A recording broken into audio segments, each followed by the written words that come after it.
Culture, Government of India, New Delhi. As you all know, today we are assembled here for the inaugural function of this 12th NSC, which is organized on the theme Innovations and Challenges in Quality Seed Availability Under Changing Climate. Dr. Mangala Rai, former Secretary, Department of Agriculture Research and Education and Director General ICAR New Delhi is the chief guest for this inaugural function.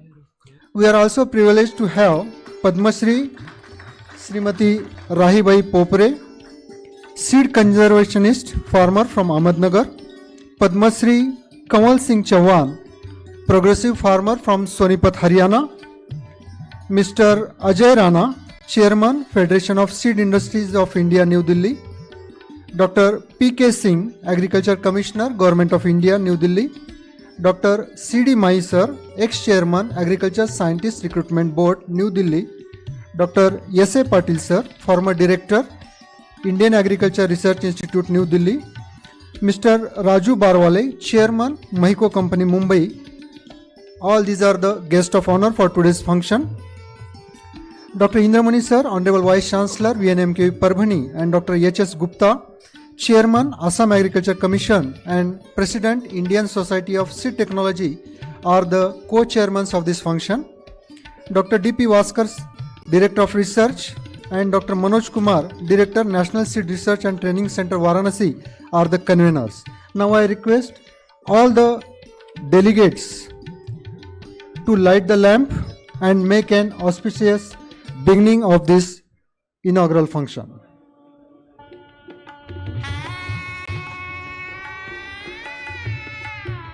I request all the dignitaries to light the lamp.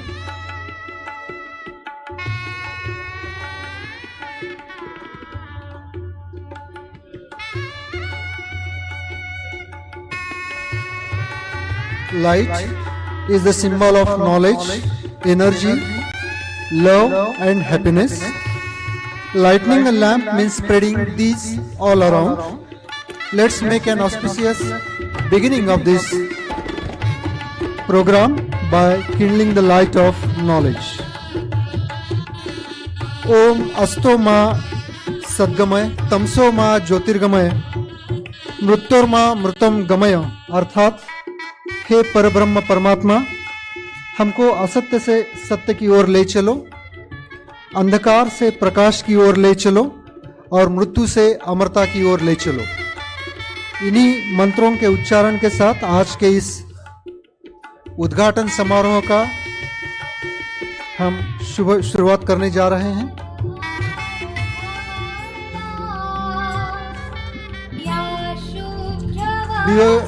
Give a big round of applause.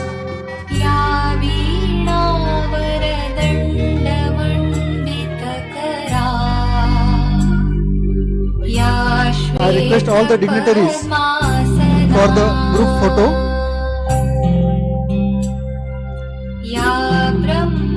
The auspicious beginning of this program is done by all the dignitaries by lighting the lamp.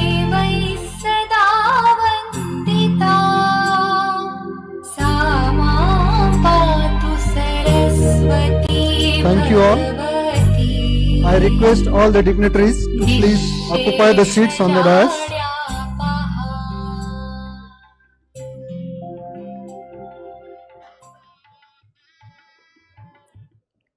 Thanks to all the dignitaries. Now I request to play the Saraswati Vandana, please.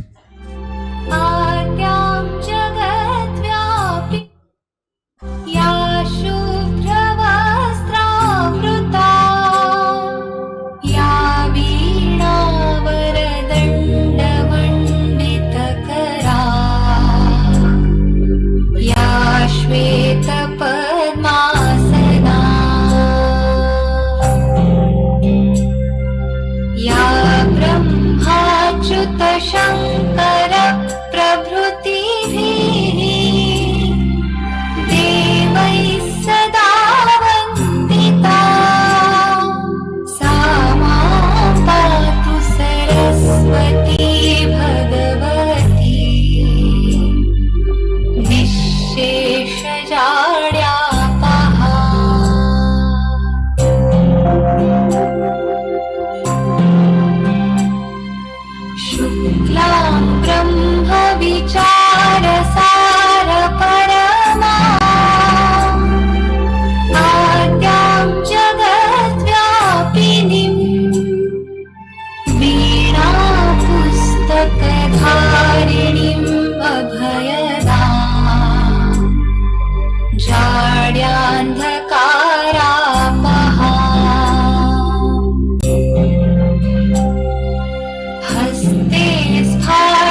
thank you after worshipping Mata Saraswati. Now I request Dr. Indramani sir, Honorable Vice Chancellor, for welcome address. In the valley of Kashmir, in a typical style of music known as Sufiana Musti.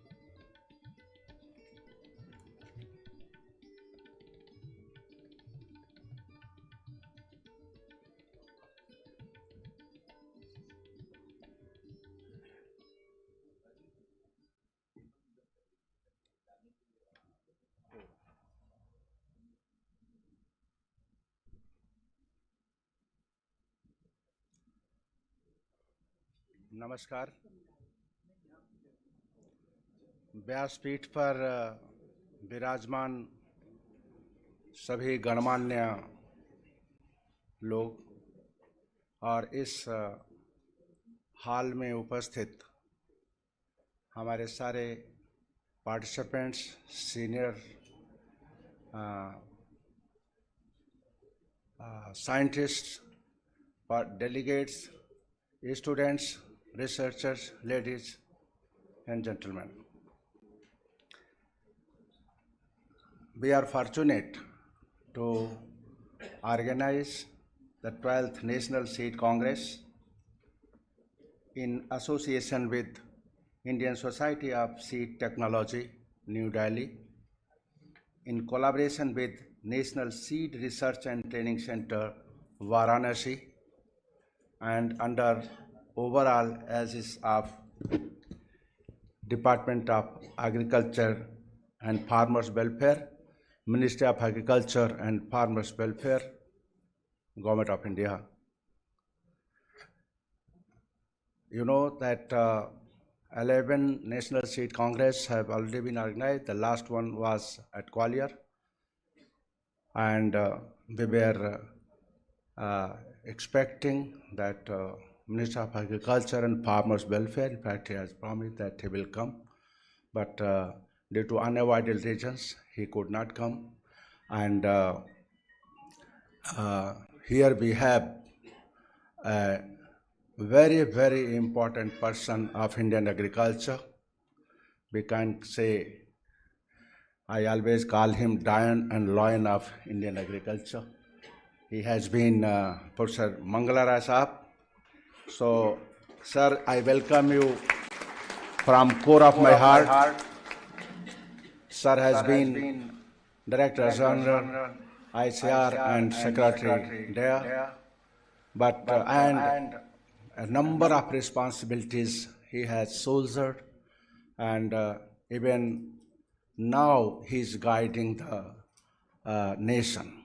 He came here directly from IERI, for which is share of the QRT, and after a lot of discussion and a lot of interaction and analysis, he submitted a very, very very critical and very important QRT report to IERI. Sir, very warm welcome to this Congress, and thank you for accepting our request to be a chief guest. Friends, we have here a very important person, another gentleman, our Sidimai Saab. Sidimai Saab has been chairman ASRB. He has been our former vice chancellor of BNKB Parbhani, and he has been very active. And if we say that as of now, he is playing the role of father of agriculture, research, education and development in state of Maharashtra. Very warm welcome, sir, to you. Friends, we have Dr. S.A. Patil. He has been director of IARI, and I got opportunity to work with him, and a person down to earth, a person with objective, a person a lot of love for farmers, and a person who understands what Indian agriculture actually need. And yesterday only, Dr. Mangalaraj Sahab was mentioning that it was his advice to Dr. Mangalaraj when he was Secretary there and ICR, something which brought this our basmati on world, in world market, and the multifold increase in the revenue, and it was Dr. Mangalaraj Sahab complimented Dr. Patel Sahab yesterday. It was because of you that we have now 35,000 crore worth export of basmati rice. Am I right, sir? So this is the personality we have. I got opportunity to receive him in my university yesterday, and he could spare time to see the activities going on, and he said that I will come and spend more time, particularly to strengthen your seed production system. You have enormous opportunity, and sir, we will seek your guidance to improve our seed production system and overall research, education and extension aspect. Dr. H.S. Gupta Sahab, I got opportunity to work with him. He was director of IARI, and this is for me, it's really great moment that seniors and with whom I worked, got training, they are here on the dais. That's how Dr. H.S. Gupta, a big name, he was director IRI, he was DG, later on, now presently he is helping this our Assam government in planning their agriculture system, and he has been a person who means work. So only one dharma, that work.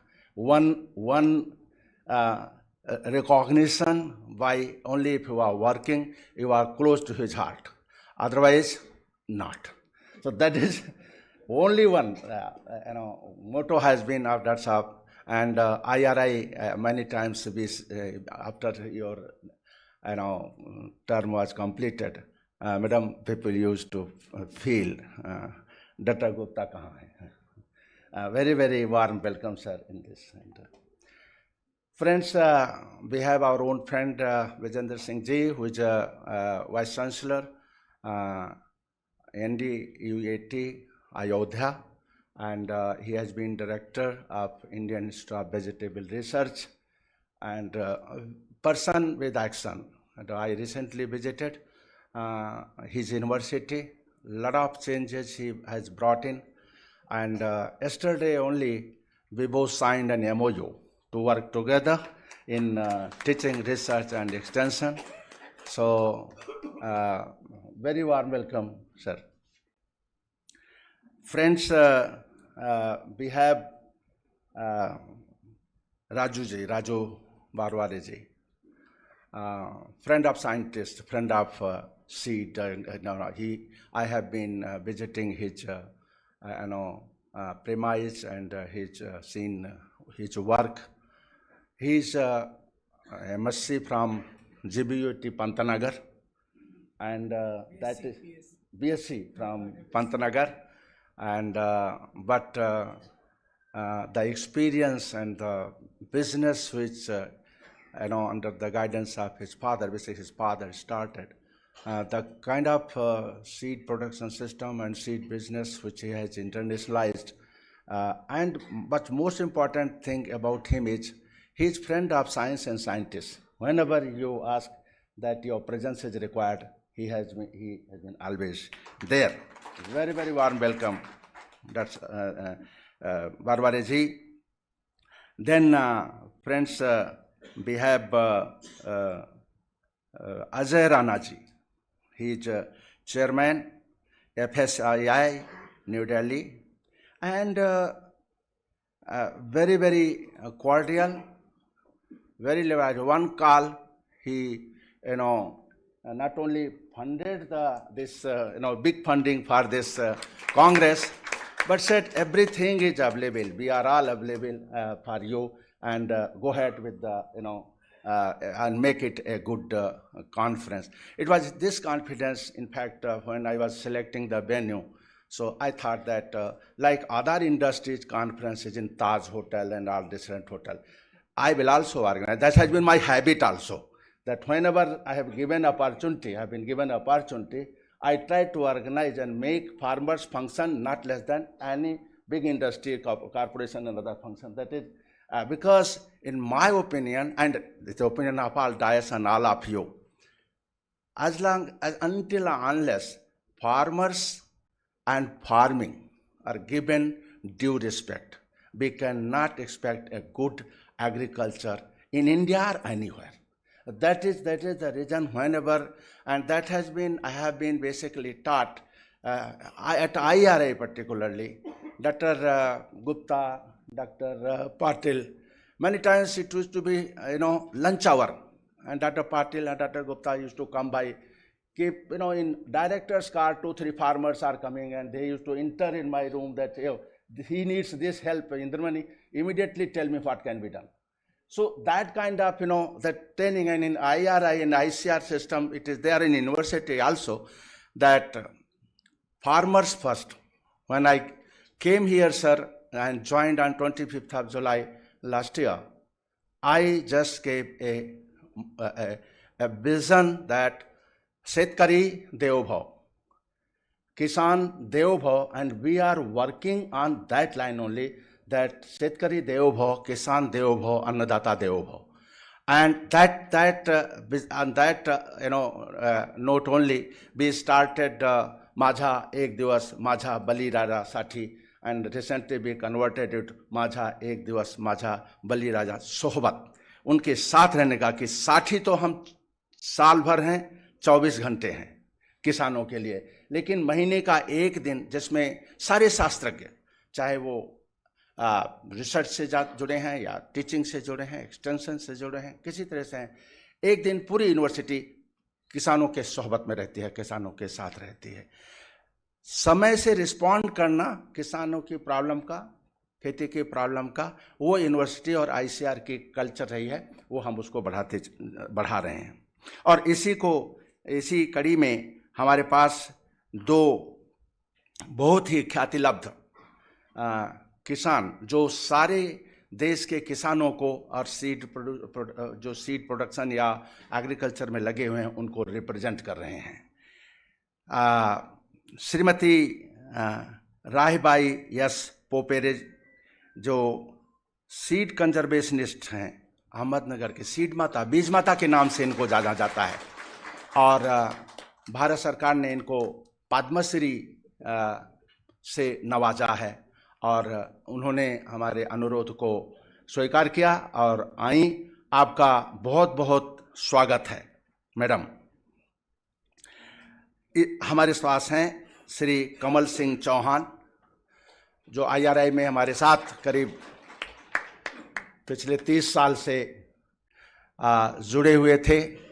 इनकी कृषि को आगे बढ़ाने में और इनसे कृषि को आगे बढ़वाने में हम लोगों ने बहुत कुछ सीखने की कोशिश किया। IRI पर इनको हमने अनुरोध किया, इन्हें रांची जाना था, लेकिन मैंने कहा ये राष्ट्रीय बीज परिषद हो रही है, तो राष्ट्रीय बीज परिषद में आपका आना जरूरी है, और इन्होंने आप आए यहाँ, आपका बहुत बहुत स्वागत है।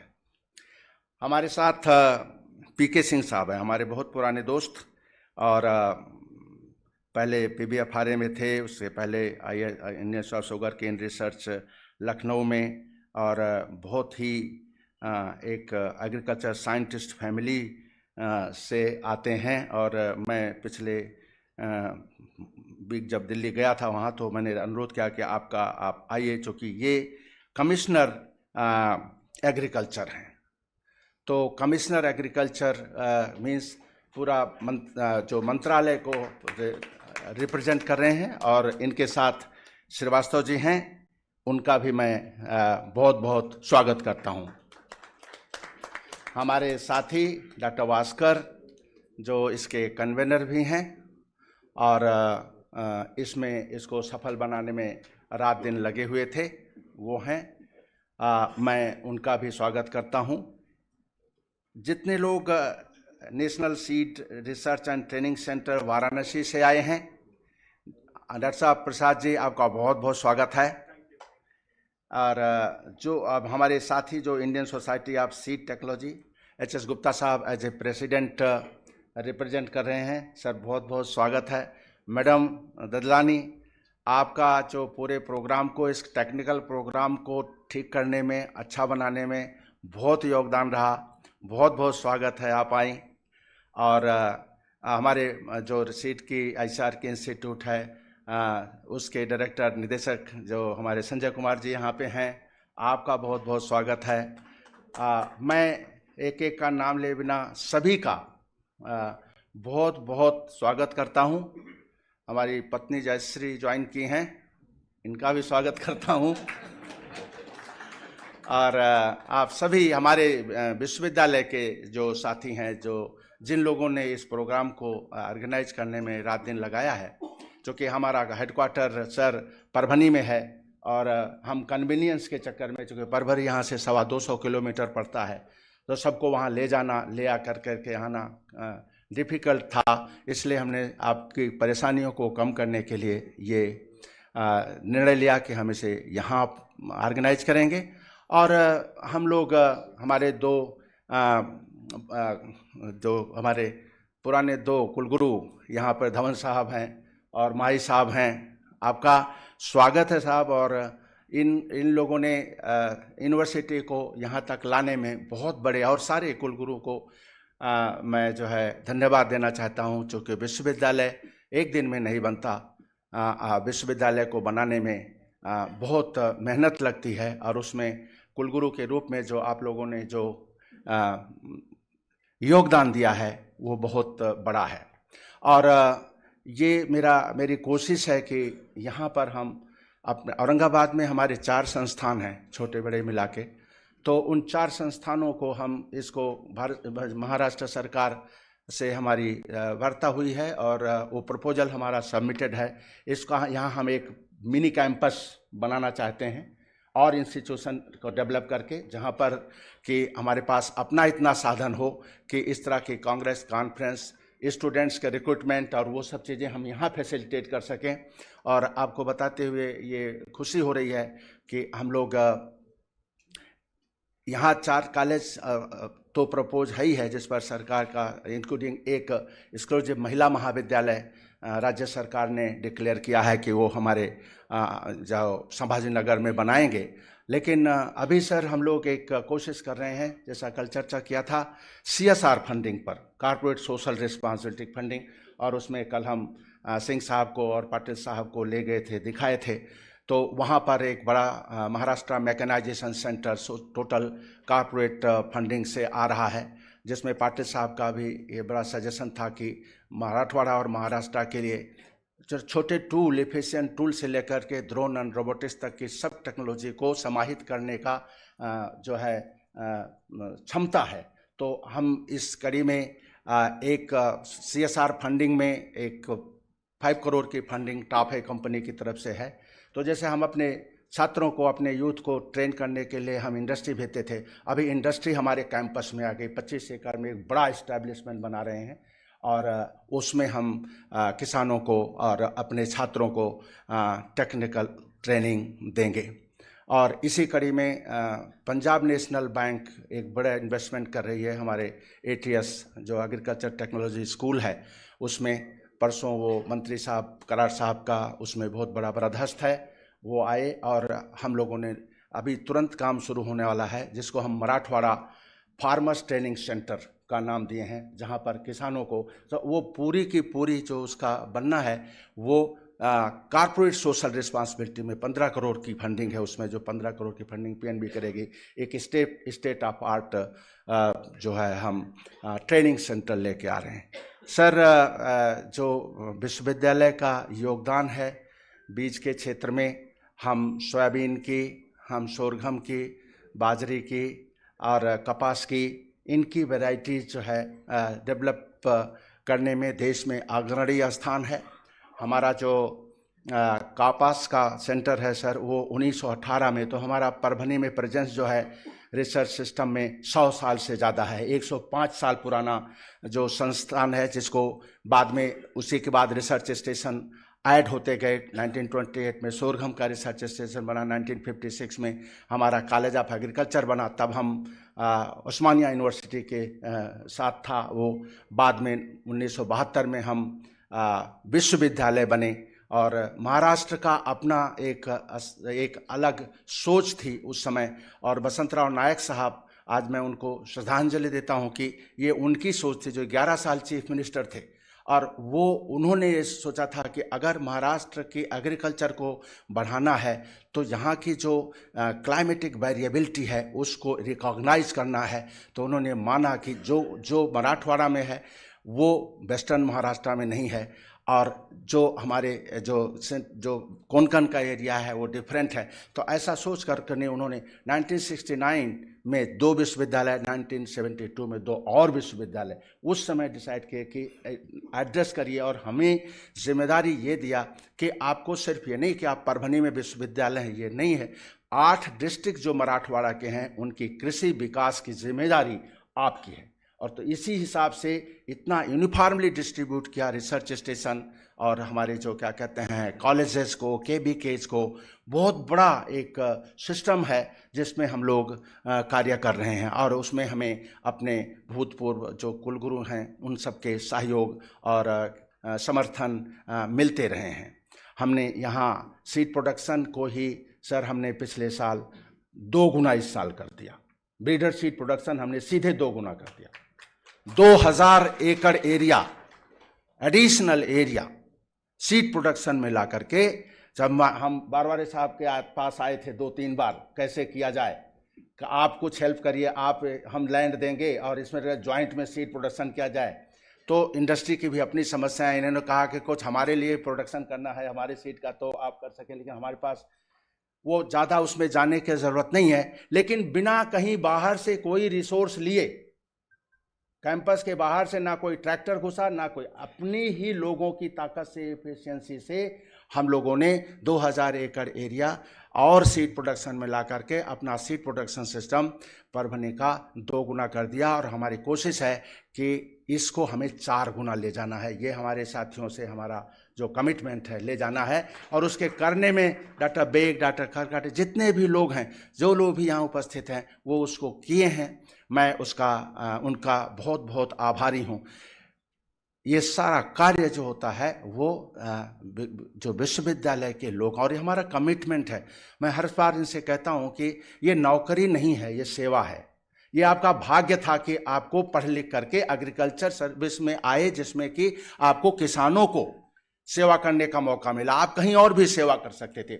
ये केवल भाग्यशाली लोग हैं जिनको कृषि और किसान की सेवा करने का मौका मिलता है। ये मेरा मानना है, और ये हम लोग अपने सिस्टम में जो इस बात को फैला रहे हैं। एक बार मैं सभी का, जो हमारे आयोजक लोग हैं, पत्रकार बंधु हैं, मैं जब भी उपस्थित हैं यहाँ, महाराष्ट्र और मराठवाड़ा का जो पत्रकारिता जगत है वो इतना मजबूत और इतना मतलब समझदार है कि आज तक मैंने देखा कि कोई भी चीज़ आप विश्वविद्यालय की तरफ से करिए वो सीधे किसानों के पास ले जाते हैं। उनका मैं यहाँ पर स्वागत करता हूँ। और 2 प्रेस कॉन्फ्रेंस उन्होंने लिया, एक परभनी में लिया, एक कल यहाँ पे लिया, और बहुत उत्सुक है पत्रकारिता जगत। और हमारे आयोजकों से उन्होंने कहा है कि आप जो है 4:30 बजे तक रोज क्या डिस्कशन हो रहा है उसको हमें दें, ताकि हम दुनिया को और देश को और महाराष्ट्र के किसानों को और जो पॉलिसी मेकर्स हैं उनको बना सकें। एक सिर्फ बात ये कहते हुए मैं अपनी बात ख़त्म करूँगा स्वागत भाषण की, कि ये मंच देखिए आप, मंच पे किस तरीके से सजा है। मंच पे सरकार है, कमिश्नर एग्रीकल्चर हैं, गवर्नमेंट ऑफ इंडिया है, और हमारे श्रीवास्तव जी हैं। मंच पे किसान हैं, 2 रिप्रेजेंट कर रहे हैं, और हमने इसको रखा है। आगे आप देखेंगे हमारे जब बताया जाएगा कि एक सेशन कंप्लीट हमने किसानों के लिए रखा है। इसी हाल में एक सेशन कंप्लीट इंडस्ट्री के लिए रखा है। इंडस्ट्री है। तो आजकल हम AIG मॉडल की बात कर रहे हैं, ट्रिपल हेलिक्स मॉडल की बात कर रहे हैं। आपको अगर विकास चाहिए और स्केल का विकास चाहिए तो कॉन्सेप्ट टू कमर्शलाइजेशन, इंडस्ट्री का साथ होना बहुत जरूरी है, नंबर एक। और आप टेक्नोलॉजी देंगे, इंडस्ट्री इम्प्लीमेंटेशन की जिम्मेदारी लेगी, सरकार एम्बियंस क्रिएट करेगी कि ये बढ़ना चाहिए और लार्ज स्केल पे बढ़ना चाहिए, और किसान अपना मत देंगे कि हमें क्या चाहिए, आप कुछ कर करके हमें दे देते हैं वही चलेगा, या मेरी भी सुनिए और तब करिए। इस तरह से ये जो 4 पिलर हैं भारतीय कृषि के विकास के, 4 pillars of development of Indian agriculture, they are available, and that's how we planned that DIAS should be representing real need of Indian agriculture. And over and above, having Dr. Mangala Rai ji, Dr. H.S. Gupta, Dr. Mai Sahab, Dr. Patel Sahab, with a large experience, because they have seen many more years than what we have seen, and learning and listening. Their experience is something like listening in a very, very a kind of good sermon, good gyan. And yesterday evening, a mini group was there, and there was a thanks to Barbareji. He arranged a very sumptuous dinner, but that dinner converted into discussion, and there was a very good discussion, and Dr. Manglara Sahab chaired there also, and he guided on many points that what needs to be done, because that was an informal discussion, what Commissioner Agriculture should do, what Vice Chancellor should do, what others should do, very clear and categorical, in very clear and categorical way. He conducted one session. So their presence will really help in formulating this recommendation. We have to come out with very, very clear implementable recommendation. And government at Maharashtra, tomorrow Secretary Agriculture will join, and one session will be focused on seed system of Maharashtra, and Mahabij is an agency here, and the DG will be accompanying him. Despite Vidhan Sabha session, he is basically, otherwise my minister has confirmed, but because of this session here in Nagpur and in Delhi, we could miss the presence of many senior stalwarts, policymakers, and big people. But nevertheless, we have a wonderful group here to discuss in a very free and frank manner and come out with the recommendation on different 6 technical session and 3 panel discussion, so that we can give a real good recommendation and make this Congress a meaningful, a successful. Thank you all. Thanks a lot, and welcome you all once again. Thank you very much. Thank you, sir, for the welcome address. Now I request Dr. H.S. Gupta, Chairman, Assam Agriculture Commission, former Director General, Borlaug Institute of South Asia, New Delhi, former Director, IARI, New Delhi, to present the overviews of this Congress. Dr. Gupta, sir. Thank you very much. A very good morning to all of you. The chief guest of today's function, Dr. Mangala Rai ji,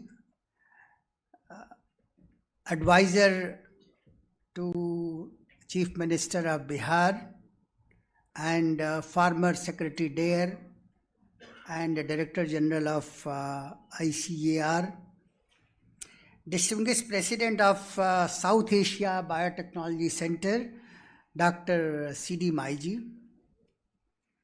who has been a chairman of Agricultural Scientists Recruitment Board and former vice chancellors of this distinguished university. Chair of this inaugural session, Dr. Indramani, distinguished Vice Chancellor of this distinguished university, Dr. Bijendra Singh, distinguished Vice Chancellors of Narendra Dev University of Agricultural Science and Technology, Ayodhya, Dr. S.A. Patil, former Director of IRI and known as a seed man in seed R&D, Sri Raju Barwale, Chairman MAHARASTRA, two shining stars, Padma Shri awardees Rahibai Popre ji and Sri Kamal Singh Chauhan, who have been associated with the IRI for a very long time. I can see three foreign delegates. I don't have name, but it's a great to have three of you to attend this Congress. Dr. Vaskar, distinguished Director Research, Dr. P.K. Singh, Agriculture Commissioner, Dr. Mr. Rana, faculty members of this university, distinguished delegates, members of the Executive Council of Indian Society of Seed Science and Technology. I can see two distinguished past presidents, Dr. Malvika Dadlani and Dr. Rajendra Prasad. Ladies and gentlemen, I deem it a privilege to be a part of this Congress, and I have been charged with the responsibility of briefing you about this Congress. I assure you that I won't take very long, but I'm sure you will have a patience of listening to me a few things. You know, most of you know that DAC, Department of Agriculture and Farmers Welfare, Ministry of Agriculture and Farmers Welfare organizes this conference every year, and this is 12th National Seed Congress, which is being held in collaboration with the Indian Society of Seed Science and Technology, a knowledge partner, and National NSRTC, National Seed Research and Training Center, Varanasi. Friends, it's very important that this Congress is being held in Maharashtra, which is a state of seed for this country, which is a headquarter of Mahabees, which is a headquarter of many private sector companies. And today we have Mr. Barwale with us, who is a chair of the MAHARASTRA. We are fortunate to have two leading luminaries of agriculture development in the country.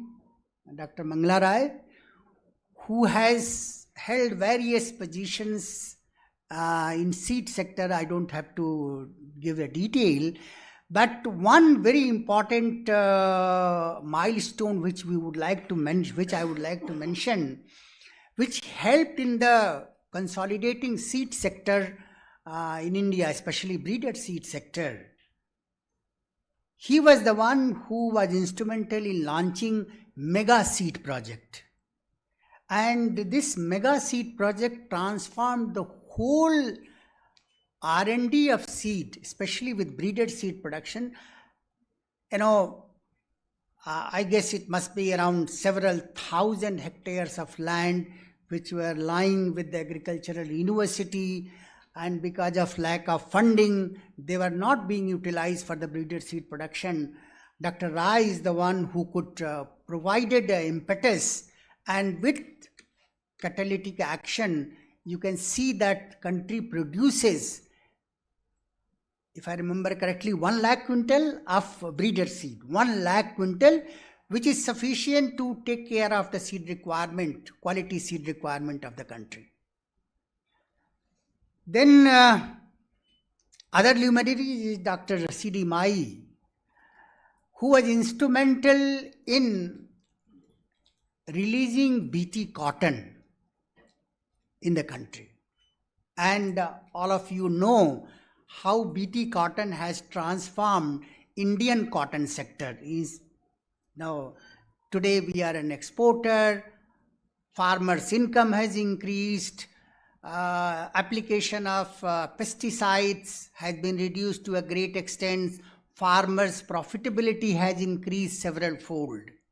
So it was he whose decisive action helped in releasing this BT cotton. Apart from that, of course, his contributions are great in the Indian seed sector.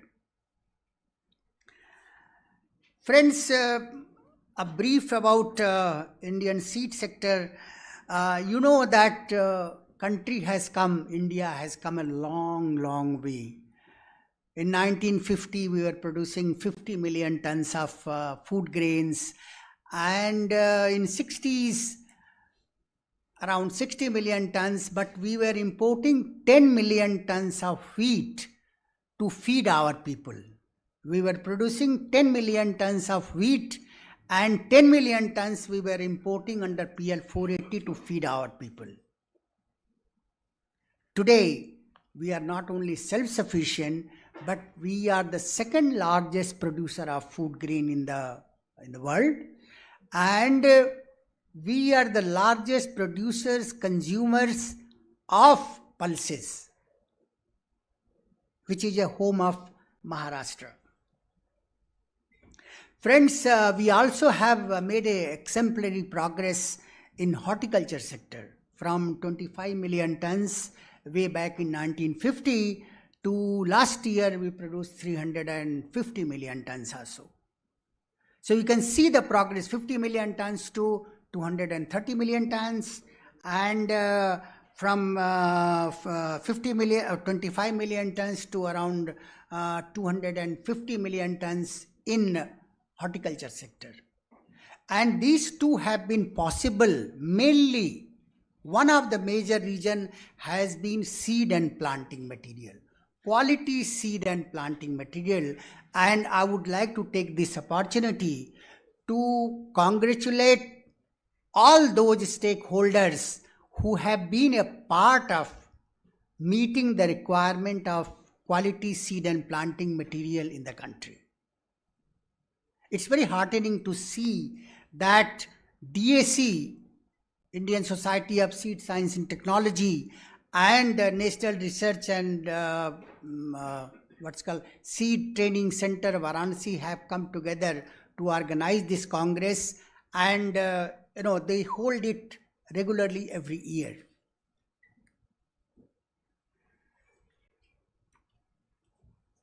We are fortunate, in this Congress, we have almost all the stakeholders, and those stakeholders are, let me tell you, that they are public sector, private sector, most important farmers, policy makers, and researchers. All the major stakeholders are present in this, and the objective of this Congress, which is to bridge the gap between requirement and production of quality seed and planting material.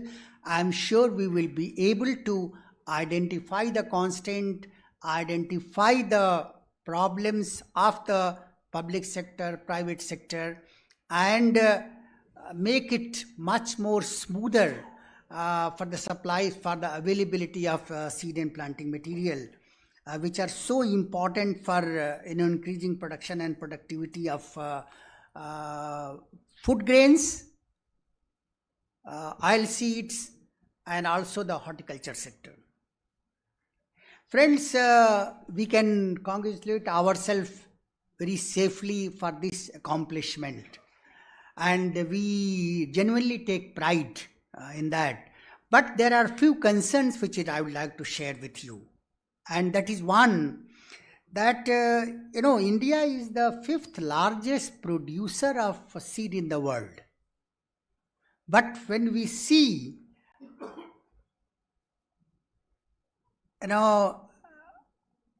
export seed trade, world seed trade, our contribution is just less than 1%, or around 1 to 2%. So that is a major concern. We are meeting the requirement of the country, but there is an equally big scope for becoming and are earning foreign exchange from export of seed and quality planting material all over the world. One of our foreign delegates is from Netherlands, I guess. Netherlands is a small country, but they are the largest exporter of seed and planting materials in the country, value-wise. May not be volume-wise, but value-wise. So you must learn lesson from that and try to diversify our efforts from, we meet our requirement, but also we concentrate on increasing our share in the world seed trade. Friends, we, as I mentioned, we produce around 1 lakh quintal of seed, breeder seed every year. Our total requirement of quality seed is 2.5 crore quintal. And this 1 lakh quintal, if you take multiplication rate of 40, it will produce around 2 to 3 times requirement of the seed and seed in 2 years. The problem why we are not, still there is a problem of mismatch, supply, short supply. That is where we need to sit and sort it out. So I would appeal to you to chart to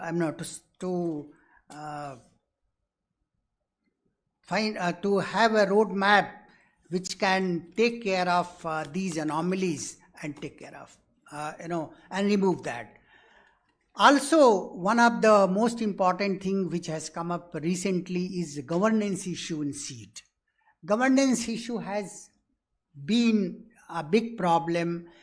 Regulations by the state government, regulations by the central government, all that complicates the operation of the seed sector, be it a private sector, be it a public sector. So I think that also I am sure that we will try to sort that out as to how much regulation is optimum, what regulation is too much, what regulation is too little. So let's try and have regulations both by state government and the central government, an optimum level, so that the operations are not affected. Friends, in order to encourage the young scientists, because they are our future, in this Congress the society has instituted a number of awards, and one of our leading award is Chaudhary Amir Singh Lifetime Achievement Award, which is this year, which is being awarded to one of the I would not like to steal the thunder from his feet, so I would not announce the name. Name will be announced in that Congress. But the gentleman who has contributed tremendously to the country's seed sector in R&D is already with us, and we have several awards to encourage not only the senior scientists but also the young scientists, so that they start making a productive contribution to the seed sector. So with these few words, the session, you have seen the technical program, 6 themes, 3 panel discussions where we have farmers, we have scientists, we have private sector, we have public sector. I am very sure, I am very confident that this Congress is going to be a great success. With this, my good wishes, I welcome you to this Congress and hope during next 2 days you will have a productive discussion and you will be able to chart a roadmap to meet the deficiency of the seed sector in India. Thank you very much. Thank you very much, sir. After the welcome address and introduction of this Congress, now we move on to the next part. To honor the guest is our Indian tradition. Following it, now we are going to welcome the dignitaries of today's function. I request Dr. Indramani sir, Honorable Vice Chancellor, to welcome Dr. Mangala Rai sir. Dr. Mangala Rai sir, former Secretary, Department of Agriculture Research and Education and Director General ICR New Delhi. I request Dr. Indramani sir to welcome Dr. Mangala Rai sir.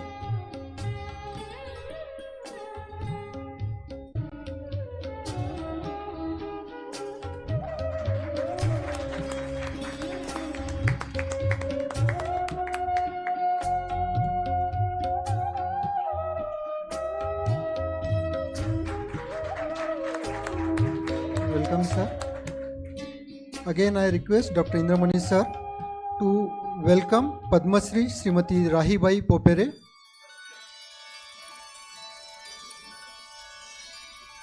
I request Indramani sir to welcome Padma Shri Rahibai Popere, who is seed conservationist farmer from Ahmednagar.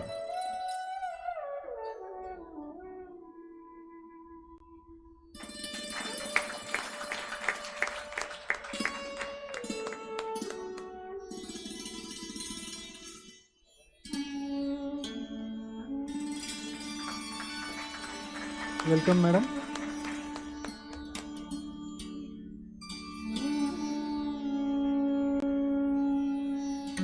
Again, I request Indramani sir to welcome Padma Shri Sri Kanwal Singh Chauhan, progressive farmer from Sonipat, Haryana.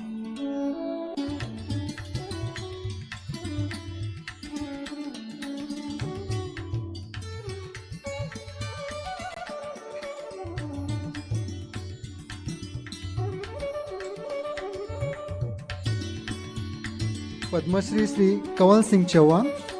He is a progressive farmer from Sonipat, Haryana.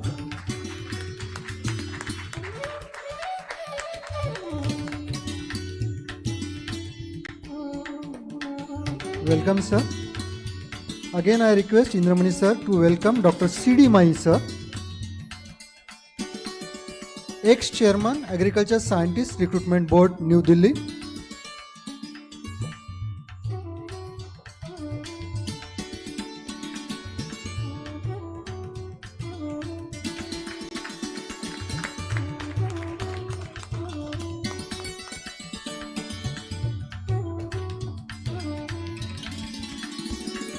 Welcome, sir.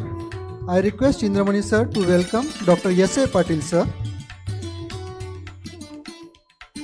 former Director, Indian Agriculture Research Institute, New Delhi.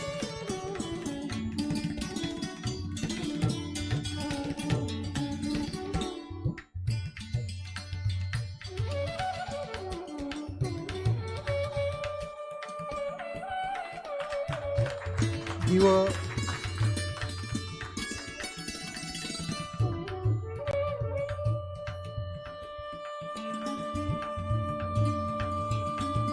Thank you, sir. I request Dr. Indramani sir to welcome Dr. Bijendra Singh, Vice Chancellor, Acharya Narendra Deva University of Agriculture and Technology, Ayodhya. I request Dr. Indramani sir to welcome H.S. Gupta sir, Chairman, Assam Agriculture Commission, former Director General, Borlaug Institute of South Asia, New Delhi. Also, he is former director IRI New Delhi and President Indian Society of Seed Technology.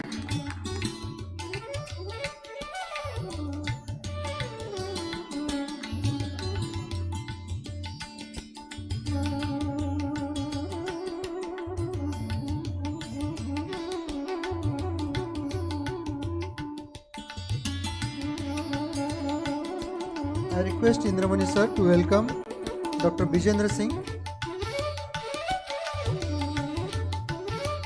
Vice Chancellor, Acharya Narendra Deva University of Agriculture and Technology, Ayodhya.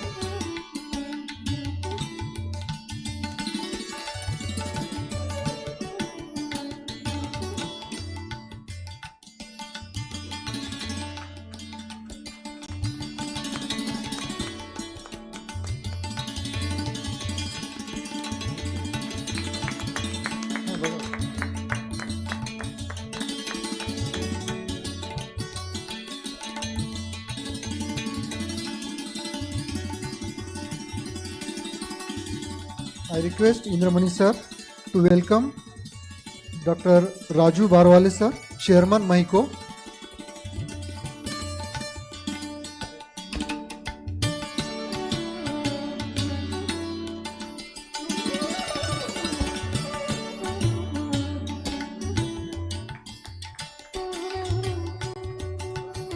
And I request Indramani sir to welcome Mr. Ajay Rana.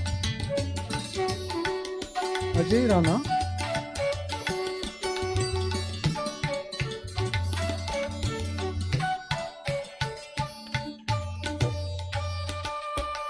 Chairman, Federation of Seed Industries of India, New Delhi.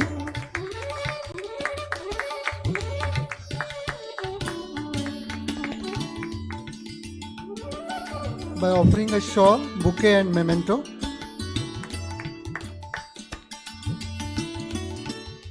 Thank you, sir.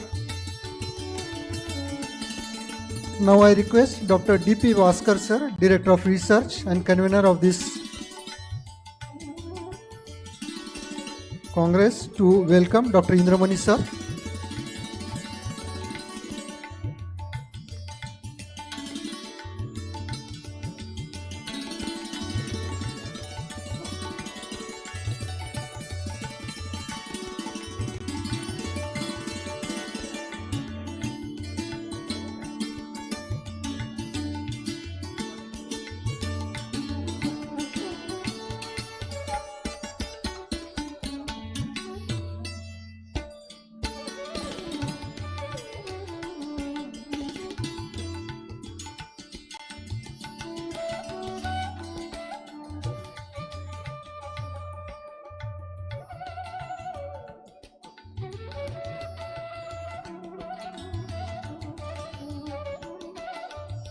I request Vaskar sir to welcome Dr. Indramani sir.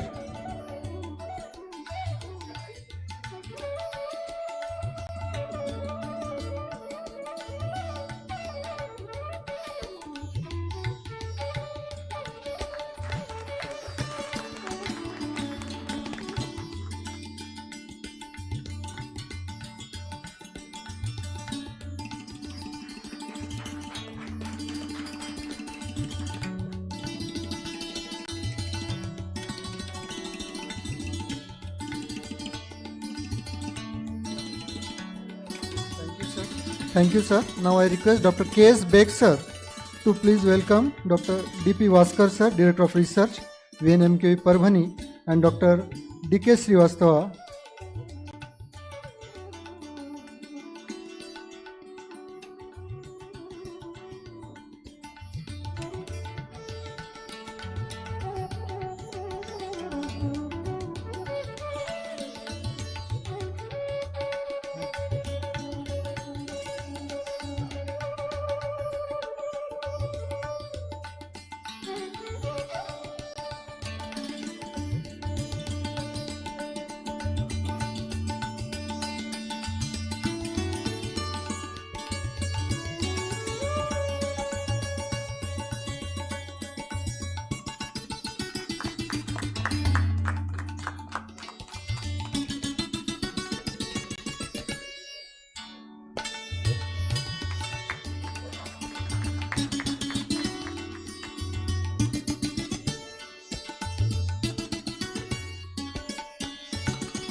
I request Dr. Beg sir to welcome Dr. P.K. Singh sir.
I request Dr. Beg sir to welcome Dr. D.P. Vaskar sir, Director of Research and Convener of this 12th NSC.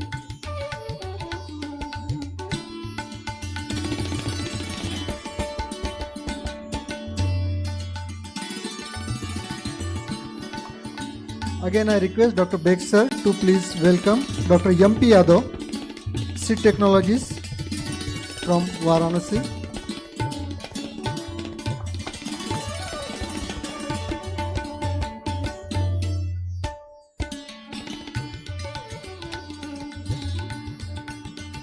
I request Beg sir to welcome Dr. M.P. Yadav sir.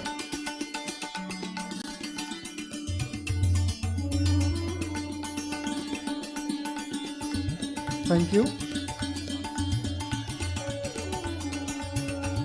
Thank you for this welcome of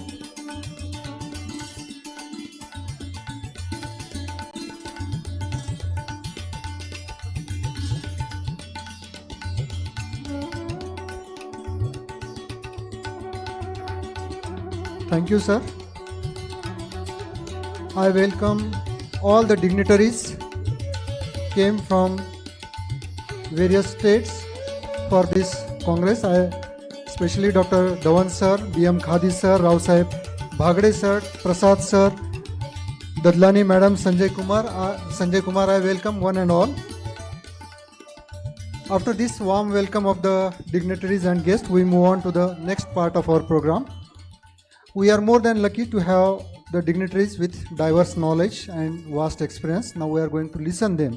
First of all, I request Mr. Ajay Rana, Chairman, Federation of Seed Industries of India, for his remarks. Dr. Rana sir, please.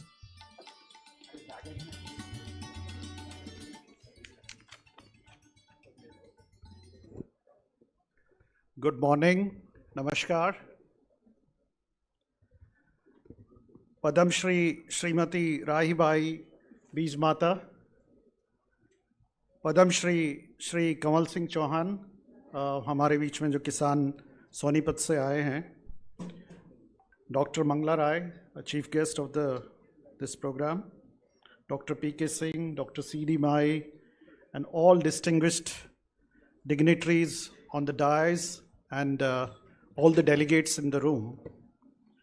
I'd like to take few minutes to make few points about seed industry, but before I do that, quick introduction about myself and the organization I represent. I'm born, brought up in a small village in UP. They were like those who are interested in history. Pandavas asked for 5 villages. एक गांव उनमें से सोनीपत था और एक गांव उनमें से बागपत था. तो हमारे साथ चौहान साहब सोनीपत से हैं और मैं बागपत से हूँ. I did my master's in agriculture from Himachal Agriculture University, Palampur in 1991, and my major was vegetable breeding. Then I did MBA in marketing, and since last 32 years, I've been a seedsman. I worked with 3 large multinationals, and very recently, Raju Saab and Dr. Ramaswamy they handed me over the responsibility for to chair the Federation of Seed Industry of India. I worked on several, important crops, vegetables, hybrid corn. In fact, साहब यहीं से थोड़ा दूरी है सिल्लोड, खगड़िया इन बिहार और निज़ामाबाद, बहुत जगह पे हमने हाइब्रिड मक्का पे काम किया. इनफैक्ट पहला सिंगल क्रॉस जो हाइब्रिड कॉर्न में इंट्रोड्यूस किया था, I was fortunate to work for the introduction of first single cross corn in India.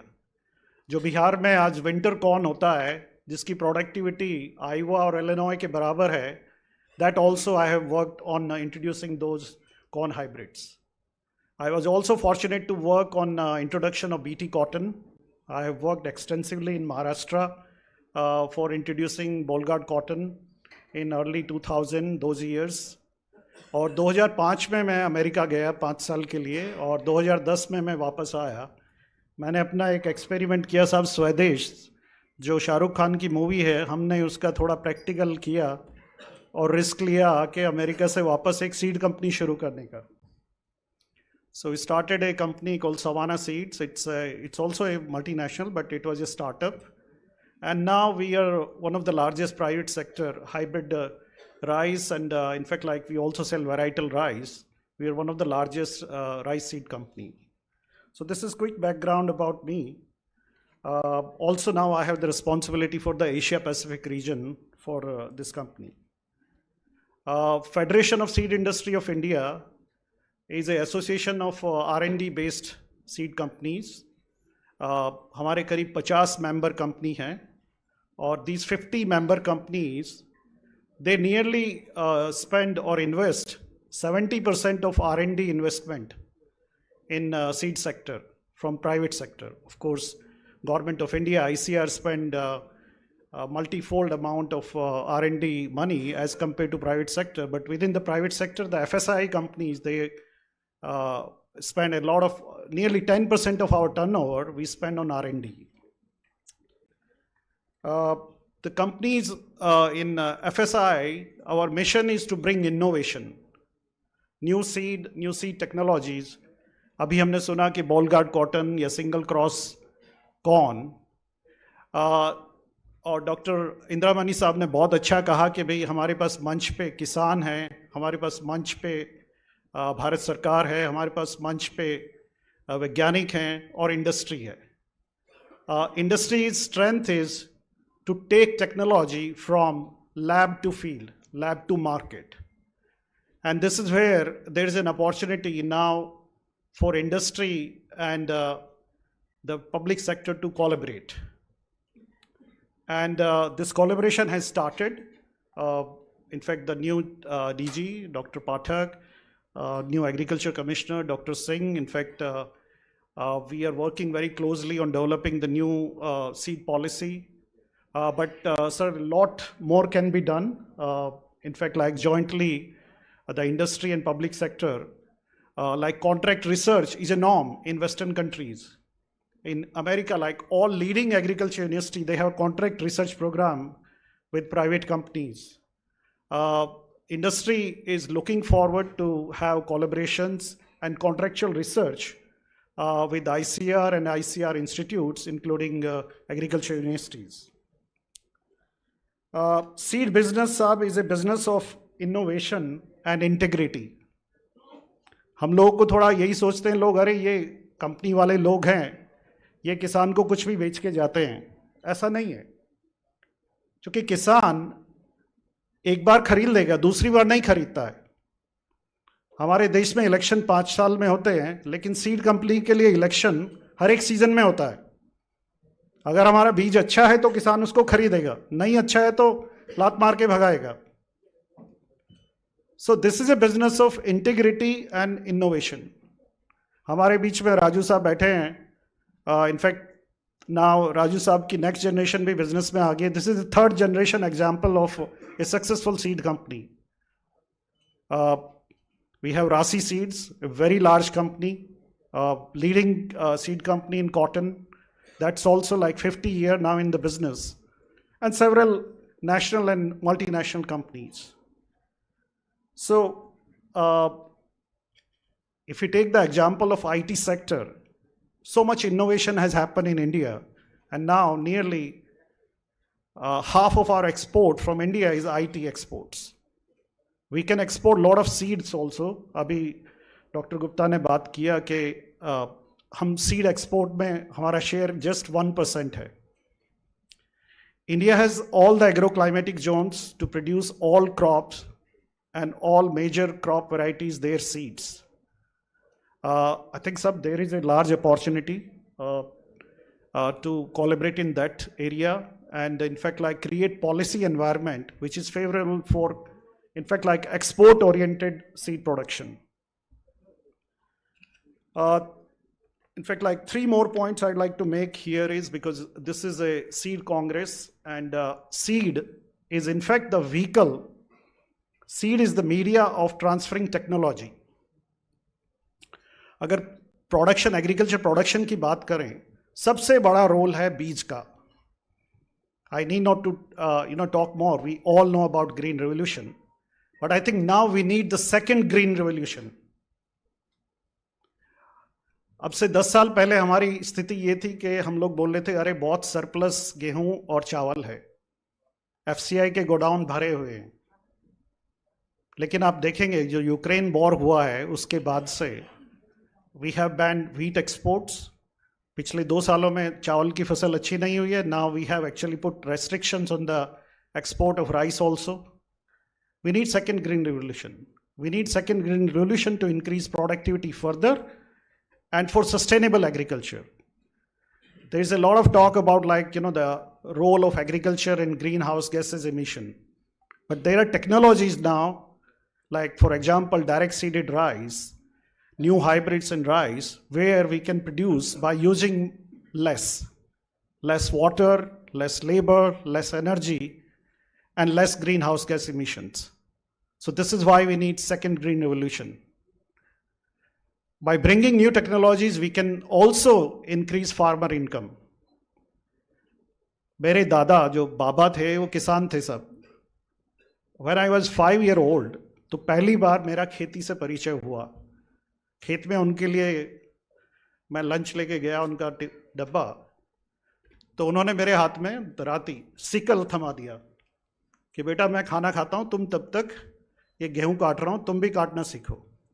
He was a small farmer, 3 एकड़ farmer.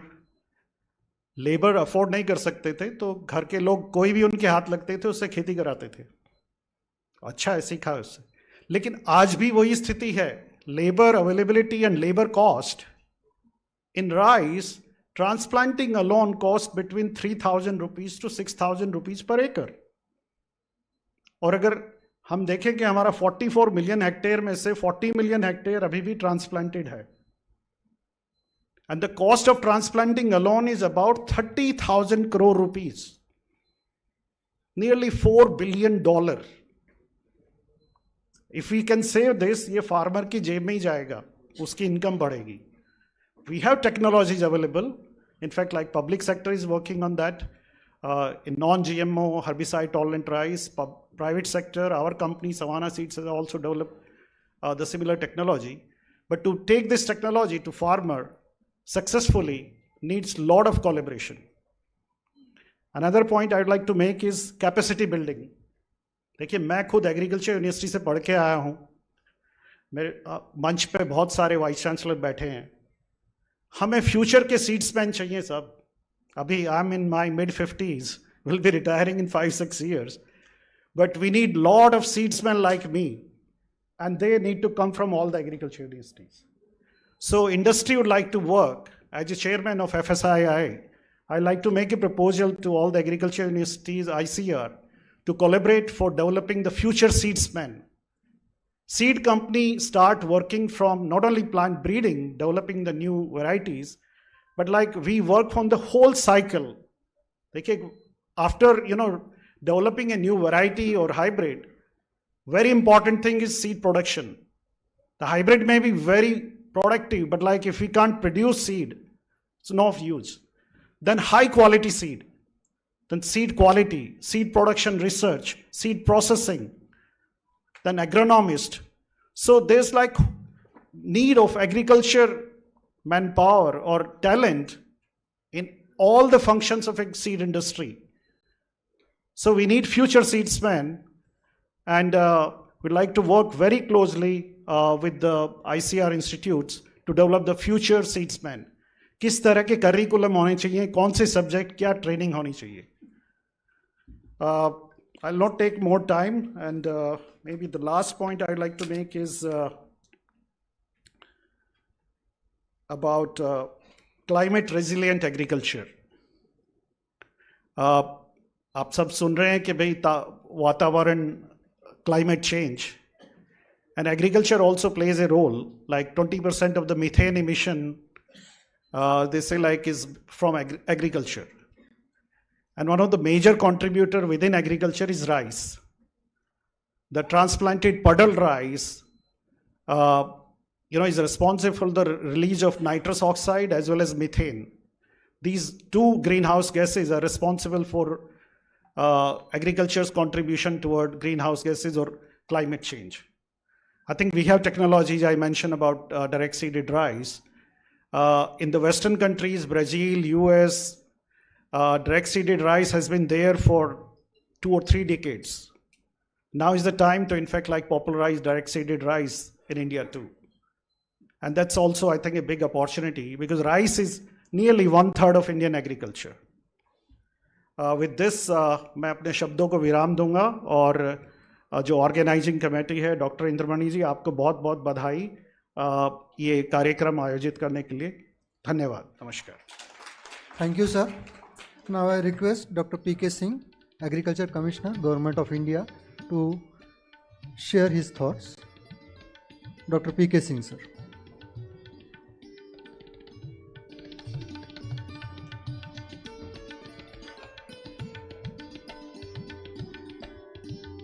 Good morning to all of you. Now it is on the dais my senior from BHU, Dr. Professor Manglarai Sahab, Indramani ji, my batchmate in training, then CD Mai Sahab, Patil Sahab, Gupta Sahab, Vijender Singh Sahab, again my senior at BHU. So, and then Padam Shri, Istri Shakti का प्रतीक, madam Kamal Singh Chauhan साहब और हमारे साथी यहाँ hall में विराजमान आप सभी महानुभाव. साथियों, ये बहुत सामयिक ये जो आज यहाँ पे कांग्रेस हो रही है, ये काफ़ी समय से है, क्योंकि इस समय हम लोग जो हैं अमृत काल की बात कर रहे हैं. We are now talking of the Amrit Kaal, that is next 25 years, that is by 2047. What we have to do in agriculture and even that in the seed sector to make it not only Atmanirbhar but also make it export oriented. First, we should be Vishwa Guru in seed sector also. That is the kind of thought what we are working for. इस दिशा में हम लोग ने काफ़ी चर्चा की है और इसी समय जो हम लोग को, जिसको हम लोग कभी 1988 में एक पॉलिसी बनी थी सीड की, न्यू सीड पॉलिसी कहते हैं. डॉक्टर साहब लोग उसमें, आप राणा साहब भी उसमें लगे, सभी का उसमें हम लोगों को ये बड़ा अजीब सा लगता था कहने में कि 88 की चीज़ को आज भी हम लोग न्यू सीड पॉलिसी के नाम से कहते हैं. तो उसको हम लोग ने बिल्कुल नए सिरे से लिखने की कोशिश की है. नया ड्राफ्ट तैयार हो गया, ड्राफ्ट क्या अब तो फाइनल हो गया है, अब उसको गवर्नमेंट से अप्रूवल के स्टेज पे है. तो उसको हम लोग ने कहा है सीड पॉलिसी फॉर अमृतकाल. मतलब ये बिल्कुल नया, क्या आज की डेट में इस दौरान पौधा किस्म कृषक अधिकार संरक्षण अधिनियम आ गया, PPVFR एक्ट आया, देन बायोडाइवर्सिटी एक्ट आ गया, देन ITPGRFA आया, बहुत कुछ आया, but we could not incorporate all those in our seed policy. So now we are going in for that. So there we thought that how to proceed. What were earlier it was basically to promote the import of seed, that is OGLs and all those were discussed in detail, rather than what should be the actual policy for promoting not only Indian seed industry but also the R&D required for that. So now we found that we should go for certain basic principles on which we could build the new seed policy. So those principles what we took was the one nation, one policy, that is for uniformity of policy throughout India. What someone just pointed out, the differences between the state and the center, something like that. So all those to be now unified, one policy should be prevalent all over the country. Then the farmers first, that is the value for money or access to quality seed. Every farmer should have a fine access to get the best quality seed, which is up to date, state of art, and as per his requirement, rather than whatever we are giving it to them. Then there is now a need to promote the innovations in the seed sector. For next 25 years, if we have to excel in this sector, we have to promote the innovations, and then the inclusiveness, that is not only public, private, but the startups, the farmers, and that is where now the Bharat Beej has come. That is the cooperative sector seed production on a large scale. IFFCO is the main, they are funding a lot. And then several other cooperative sector companies are coming together, and they have formed the Bharat Beej. So it will be through FPOs or the self-help groups, they will be producing, I think, a huge quantity of seed, and that will be a challenge for other industries who are there in this sector. Then our policy should be universal. That is, we should have our say, whatever the things are going on the global level, all those principles, all those the policies, whatever are there in other countries, we should have a market intelligence kind of thing, that this country will be needing this kind of material after say 10 years, 20 years. What is that, and how we are going to do R&D for that, and what are the crop basket, that is the species basket on which we should develop the new varieties, the climate resilient varieties, varieties for Africa, African Union, varieties for Brazil, wherever we can think that this kind of varieties will be needed after 10-20 years. Based on this climate change regime or something, whatever market demand, what kind of materials will be needed after say 10, 20, 30 years, we now should start working on that. Only then seed industry will flourish in the future. Again, we need a lot of harmonization between the policies and the technologies and the acts going on in the country throughout that. So that is there. And again, the last but the most important point, that is, I think Rana Sahab has proposed that we should also work for minimizing the carbon footprint. So again, he has now said that methane emission and nitrous emission and all those, that has to be brought down in not only as in agriculture but also in the seed sector. In seed production also, we should go for minimum carbon footprint. We should change our packaging in that way. It should be environment friendly packaging. It should be whatever we have to do to make it more environment friendly and sustainable, cost effective and attractive to the farmers. So such kind of things are needed now, and there are so many other things that we are also going to promote in a large scale, the farmers varieties and the traditional varieties in the future. In the coming future, we are just through International Year of Millets, and then earlier in 2018 National Year of Millets. So we needed some kind of seed of those minor millet, but no one is there to provide. So that is there with the farmers. Madam, आप बैठी हुई हैं यहाँ पे, Padmashri awardee हैं आप. ऐसी जो हमारी किस्में हैं जो कि सैकड़ों साल से, हजारों साल से प्रकृति के साथ जुड़े हुए, जो हमारी संस्कृति रही है कृषि की, उसके साथ जो किस्में जुड़ी हुई हैं, उनका भी प्रमोशन होना चाहिए. How, if not big seed industries, so even small seed industries can come with them to produce the best quality seed for them only. That is the farmers and traditional variety seed. Then bio-fortified varieties are coming up on a large scale, and we need to produce seed for that, for big clusters, so that they can go directly for the processing, not only in wheat or the rice, but also in other crops, wherever such kind of varieties are needed. And then there is developments happening in different sectors, that is like biostimulants, then microbials, and so many things are coming. So how we are going to integrate it with the seed industry? Are we working for that? Is there any R&D for that? Is there any capacity building for that?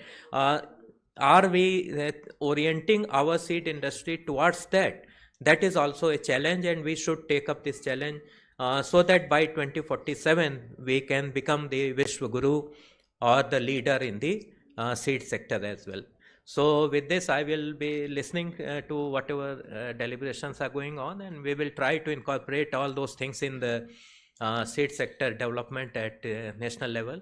So I wish that this conference is a great success, so that we can get something very good out of that. Thank you. Thank you all. Thank you, sir. Before listening to the next speaker, I request all the dignitaries for release of publication. The publication is Book of Abstracts for this 12th National Seed Congress, and the publication is compiled by Dr. D.P. Vaskar, Dr. K.S. Beg, Dr. M.S. Pendke, Dr. B.V. Bhede, Dr. A.D. Pandagale, and Sri R.L. Aundekar. Release of publication. I request all the dignitaries for publication of Book of Abstracts.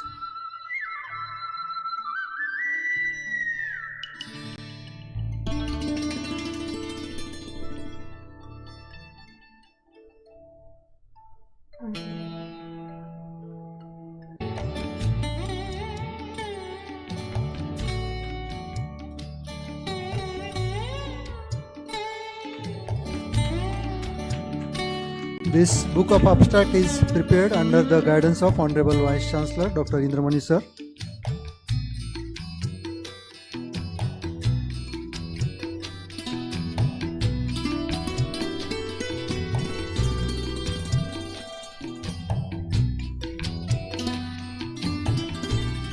Thank you.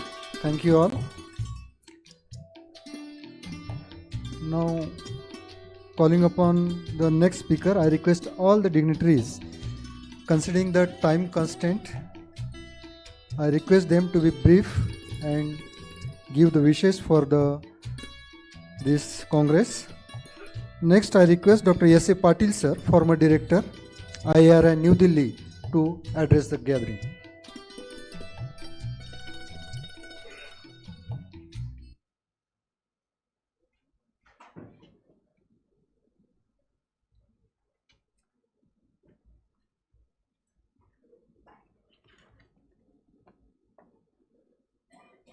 Dr. Manglarai ji, Dr. Mai, Dr. Gupta Jendra, and Raju Bharwale, HP Singh, Nobel Padma Shri Madam, Conversing Padma Shri, and all other dignitaries, and all representatives from seed industry, and especially MAO directors, both ex and present, Rajendra Prasad and Sanjay Singh Yadav, and from Dharwar, our representative is there. So it is very happy occasion. So I am basically cotton breeder. So everybody knows that we did some work, and Gujarat produced the interest-specific hybrid, and Dharwad produced the interest-specific hybrids in 60s, 70s and 80s. So under the leadership of Katrake, we produced two hybrids, Varalakshmi and DCS32 at that time, and Gujarat C.T. Patel. So I think sorghum hybrids were there earlier, before cotton hybrids.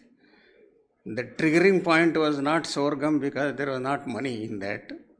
And it was cotton which really brought revolution in the seed industry, and the hybrid seed production started in a big way from that. So we have We have come long way now in all crops. We have several new things. And as regards BT is concerned, I was much associated. Bharwale knows that when they took the BT gene from Monsanto, and we were on several committees there, and Karnataka was first to give the lead. And at that time, Senior Bairegowda was agriculture minister at Karnataka, and I was director of research, and within a short time we were able to put on the ground with all opposition from farmers, Nanjund Swami and all that. That yesterday we had a discussion. Now you see the transformation in seed industry. That Dharwar, I think I was lucky enough that our still Dharwar seed unit is number one in the country in the seed sector from the public sector. I am thankful to Dr. Manglarai who brought Mega Seed project, and we were the first to take it up on a large scale before also we had started. Dharwar as a public sector university, we produced 1 lakh quintal of seed and 30,000 quintals of breeder seed of soybean, groundnut and chickpea. So that's how 1/4 of the university budget was made up by seed. So I don't want to say that everybody should adopt this model, but this can be taken as a model. Then I moved to IRI with the blessings of Manglarai and Mai who are sitting here. And Madam knows, Dadlani Madam is there. So we worked very hard. Only she knows. She worked with me. Day and night, licensing procedure, patenting procedure, so many things we evolved and established a business development center there. And Madam, still you have incomplete process. So as rightly mentioned by FSI chairman, that we wanted a hybrid degree of seed as well as breed. That assignment I had given to Madam, but I think that's what.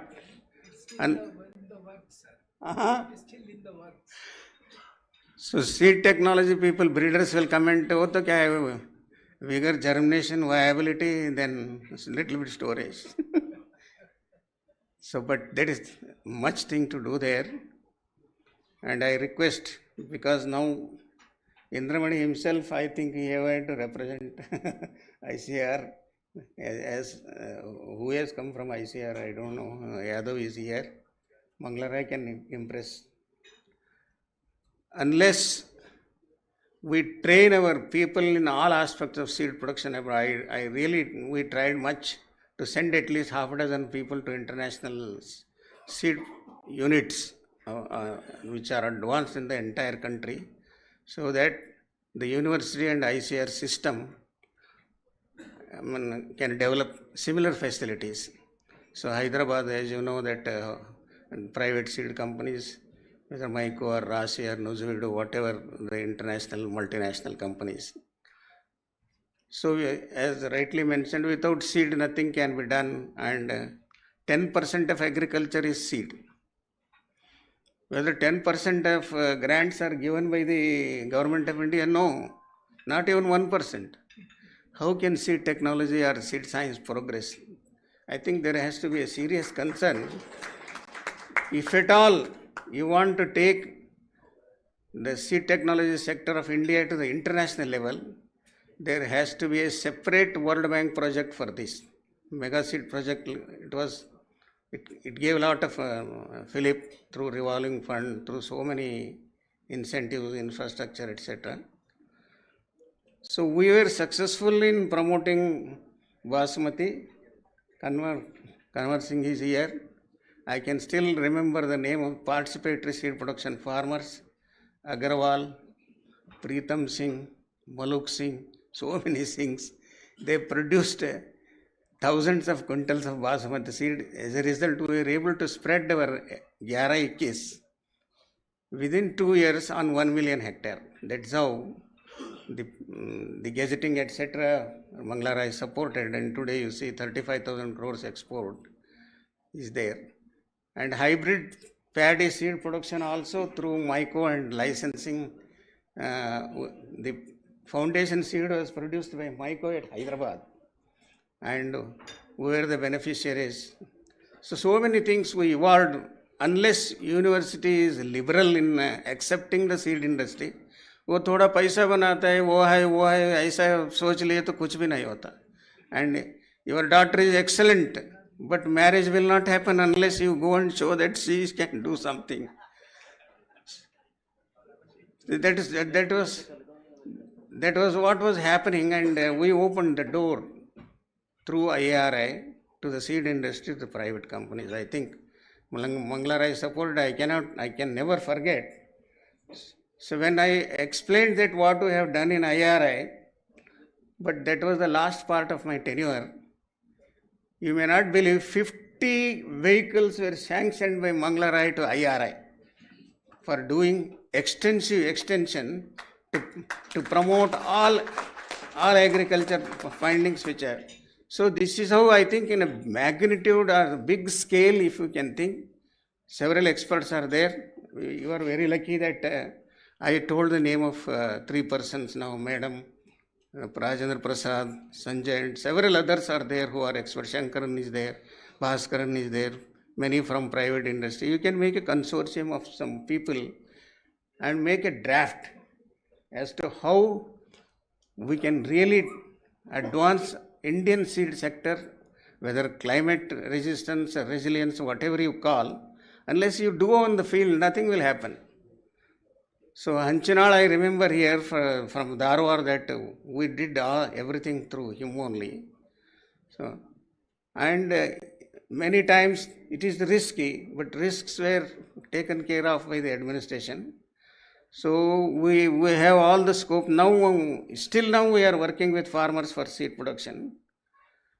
So private companies, their expenditure is so much. When I was thinking that why they are charging so much, their visitors come from foreign in business class, and from here they have to stay in a hotel like Taj. So all these things are added up to the expenditure. Therefore, it is 3 to 4 times. It is natural, I think. So we have to evolve a policy with the private seed industry, public. I think we have to fund even the private seed industry for agriculture seed research. They are much ahead in volume and diversity. So all these are my random ideas. I think Singh, you can take this message as commissioner, and we can help to evolve the policy. Definitely, with the diversity of agroclimatic conditions which India has, we can become number 1 in the world. This potentiality is there, provided. See, I would like to come to the university system as to how seed technology is not taken care of by the university. So everything is dominated by breeding subject, then agronomy, then all other things, pathology, entomology. Seed technology comes in the last priority in the university. So probably now we have to think that each university should, after the BSc Agri, there should be 1 year training program in seed production technology only. Otherwise, breeder will not be successful, seed production will not be successful. So these are my random ideas. Probably Indramani, I have told him that we will work out for the university this the same policy which we have discussed now, because he has 7,000 acres of land, and participatory mode, or even we can have private companies. And as regards agriculture engineering also concerned, I think the digital market, up to digital marketing, from production to digital marketing, agriculture engineering will come. So these are subjects that now we have to give importance. All other subjects we have already given importance. So with this background, I think special land has to be developed for seed production in each universities. Karnal is an example. Madam knows, and Gupta also knows, that the way in which we maintained the nucleus seed progeny lines testing, it was unique. Probably this training needs to be given to even private seed industries, similarly to other agriculture universities. I think with these random ideas and seed production and policy making and promoting seed and seed production in India, everybody has to join hand. Probably this will happen. And we are very lucky and thank Indramani for organizing this and inviting all of us to join at this place and discuss on the seed, and also to the other organizer, Varanasi Training Center and Seed Industry Association. Thank you very much. Now I request Dr. C.D. Mai sir, ex-chairman, Agriculture Scientist Recruitment Board, to present his views. Dr. Mai sir, please.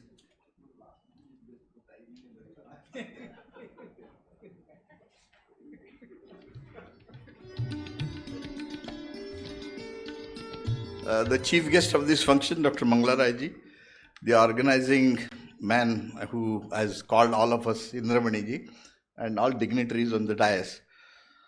मैंने अभी उनको कहा है कि chief guest के लिए कुछ time बचना चाहिए, इसलिए मैं रिड्यूस माय टाइम सब्सटेंशियल. मैं दो ही चीजें बोलूंगा.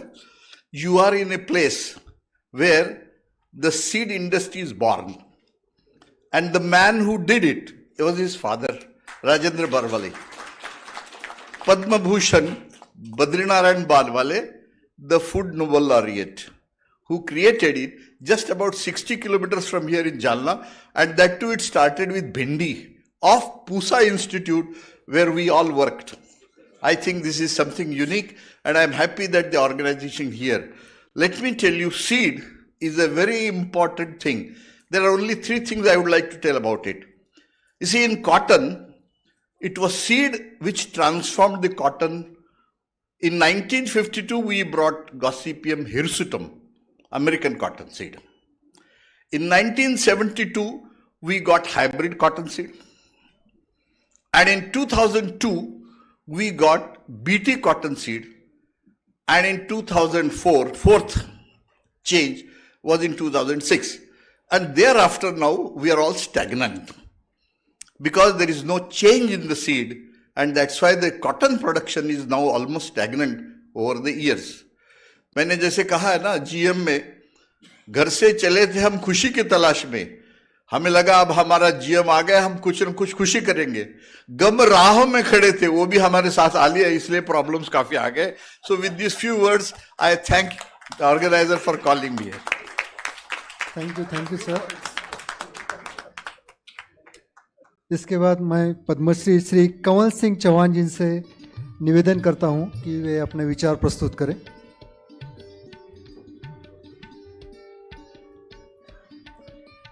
आदरणीय सम्मानित मंच और नेशनल सीड कॉन्फ्रेंस में आए हुए सभी वैज्ञानिकगण, सभी को नमस्कार मेरा.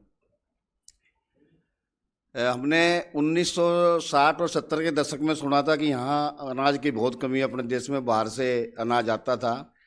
हमारे वैज्ञानिकों ने बहुत मेहनत करी, जिसमें सीड का विशेष योगदान है, और अच्छी वैरायटी आई और हमारे यहाँ आज अनाज के भंडार भर गए. उसमें मशीनरी का भी योगदान है और रासायनिक खाद का भी योगदान रहा, पर सबसे ज़्यादा योगदान रहा जो अच्छे बीज का रहा.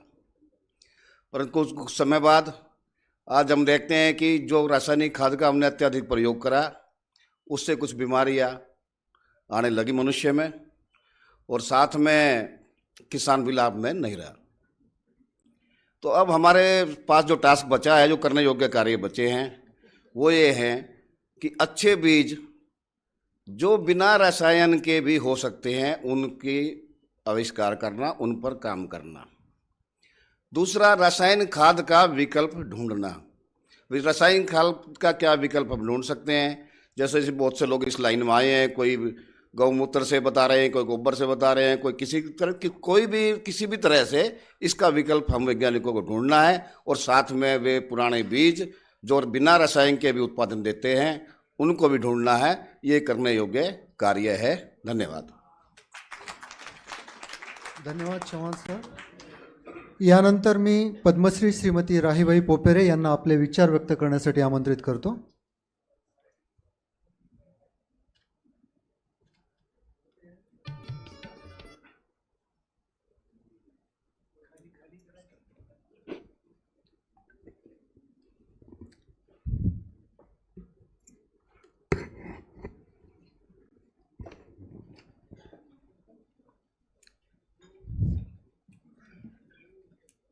बसलेले मान्यवर आणि बसलेले समोर माझे बंधू आणि भगिनी सगळ्यांचे नाव काय मला नाही यायचे, कारण इथं प्रत्येक व्यक्ती कागद घेऊन बोलती, मोबाईल घेऊन बोलती.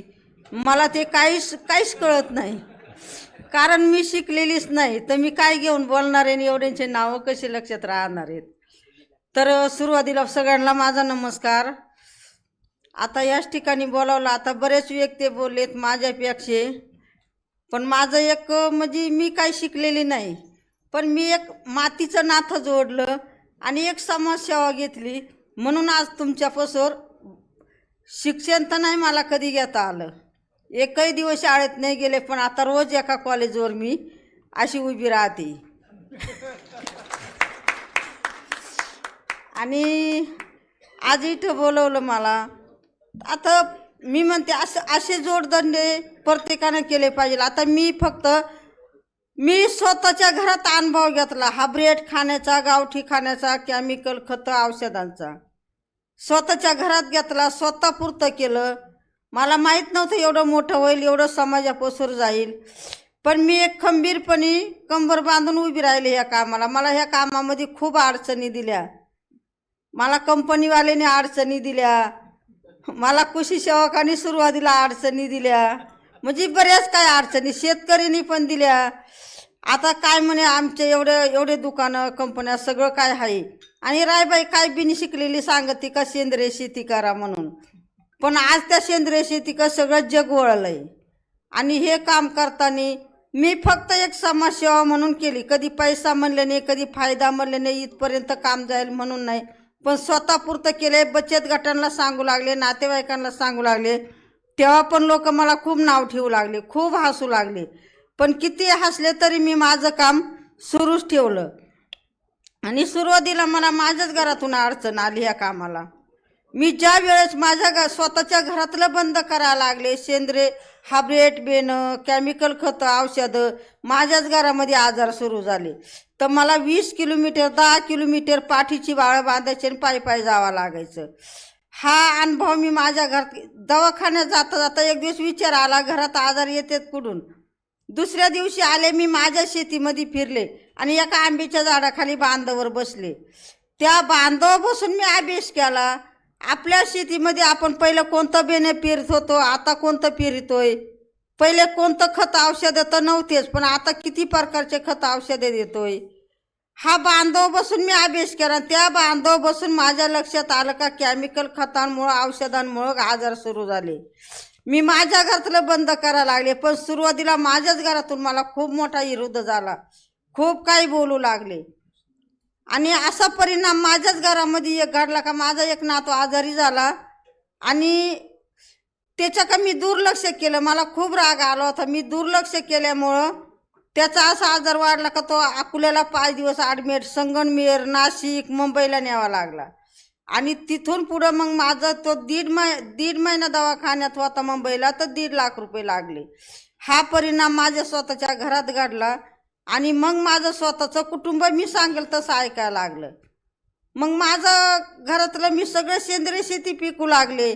मी बचत गटाच्या महिला सुरू केल्या. आजही बाईपची काम करीत असताना मला बाईपची खूप मोठी मदत भेटली आणि बाईप संस्थेच्या मदतीनं आज एवढं मोठं काम झालंय. मग हे सुरुवातीला महिलांपासून केलं.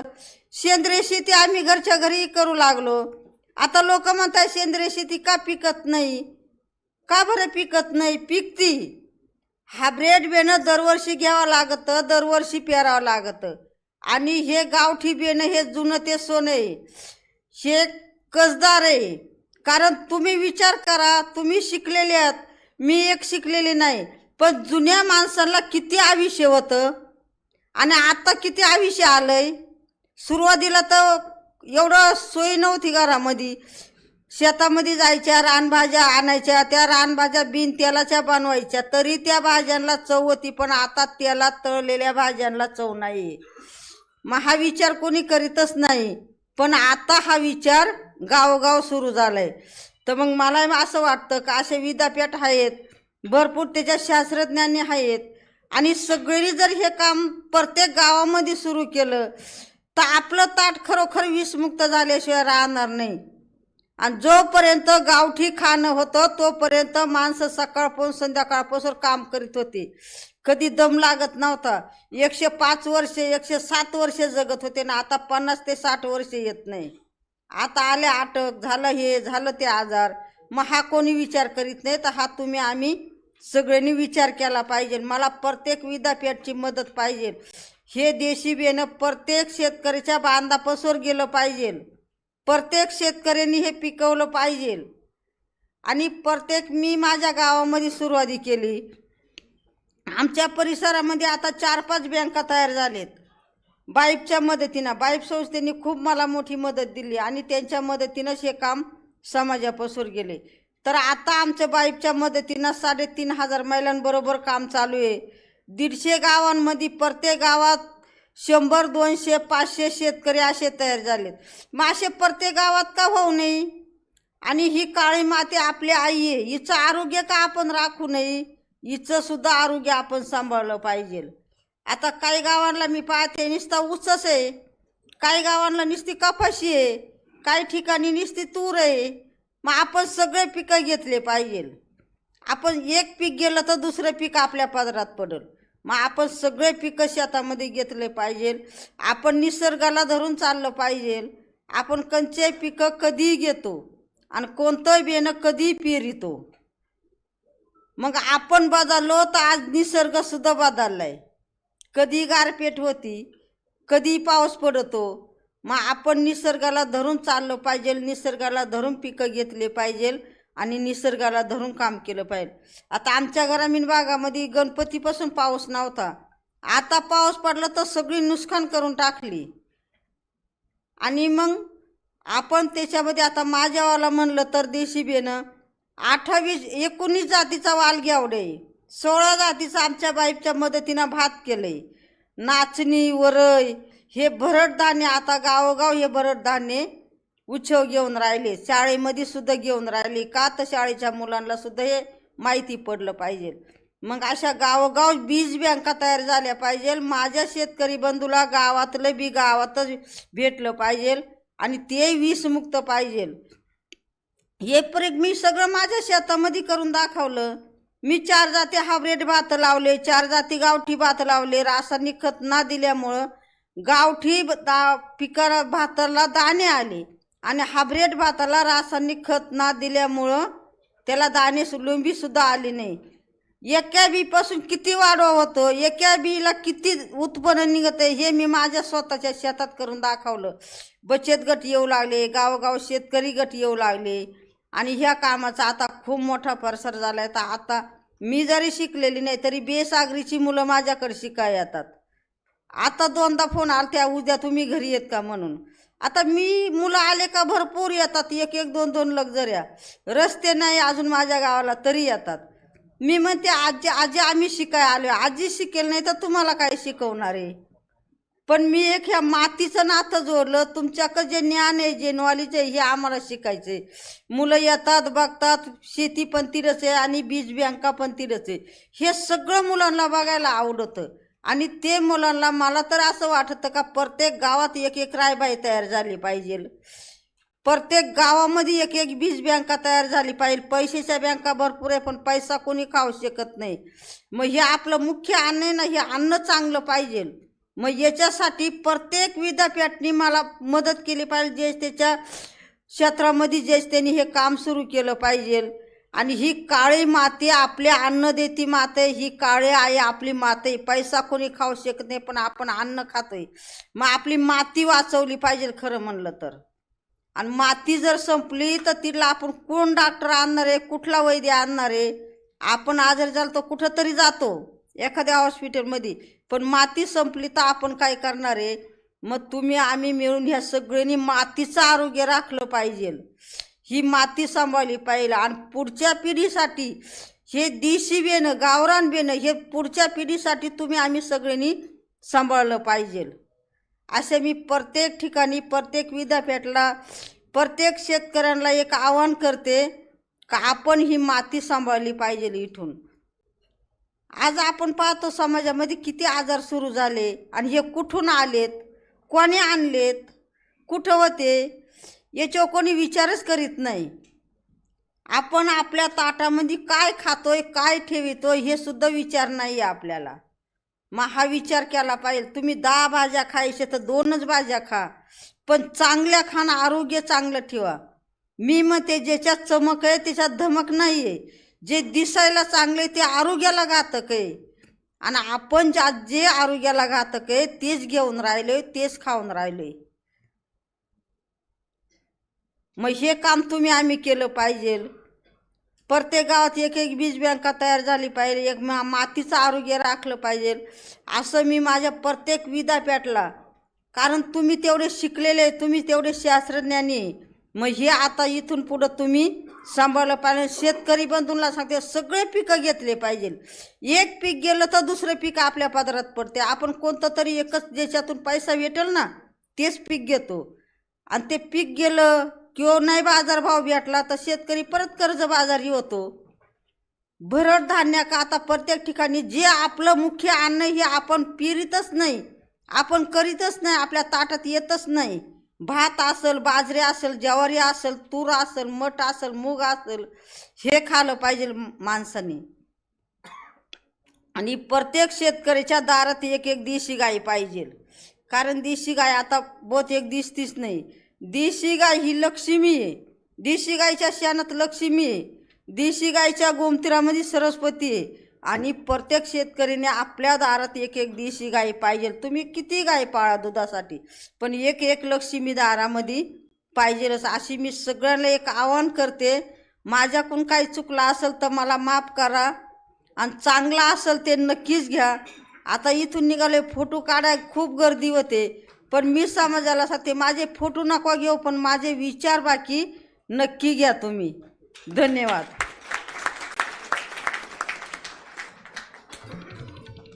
धन्यवाद राहीताई आपले अनुभव कथन केल्याबद्दल. यानंतर नाव I request doctor Mangla Rai, former secretary, department of agriculture research and education and director general ICAR new Delhi, and chief guest of today's function to address the gathering. Dr. Mangla Rai sir, please.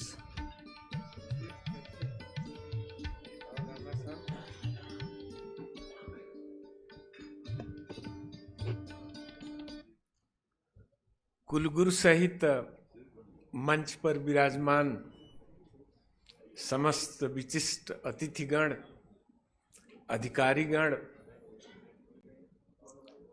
देश के विभिन्न भागों से आए हुए समस्त delegates, I could see some foreign dignitaries and very good friends, particularly from Netherlands, representatives from press and media, colleagues, friends, ladies and gentlemen. Since I see a mixed gathering, I'm in dilemma whether to speak in English or in Hindi or in some other languages. So I thought it appropriate that if you talk of a resilient agriculture under rain-fed system, that too monsoon-dependent rain system, it is the mixed cropping is probably the best cropping. So I will have to have a blend. And in this blend, generally, I do not speak because I respect time. Time is already about 1 hour behind the schedule. But since the issue is of topical significance and many a times my name has been referred to, so if I do not put things in perspective, probably things would not be in the right direction. And therefore I am duty bound to solicit your kind indulgence for a few more minutes, despite the fact that it is delayed. And then probably we will be able to adjust the session, ensuing session, maybe by sitting late in the evening. Hopefully, Mr. President, I do have your permission. Mr. Chairman, I do have your permission. So with your permission, first of all, I would like to remember and pay my tribute to this great soil, Aurangabad, Jalna is very close. If at some point of time history of seed in this country would be written, then legendary late Dr. B.R. Barwale name would be in golden words.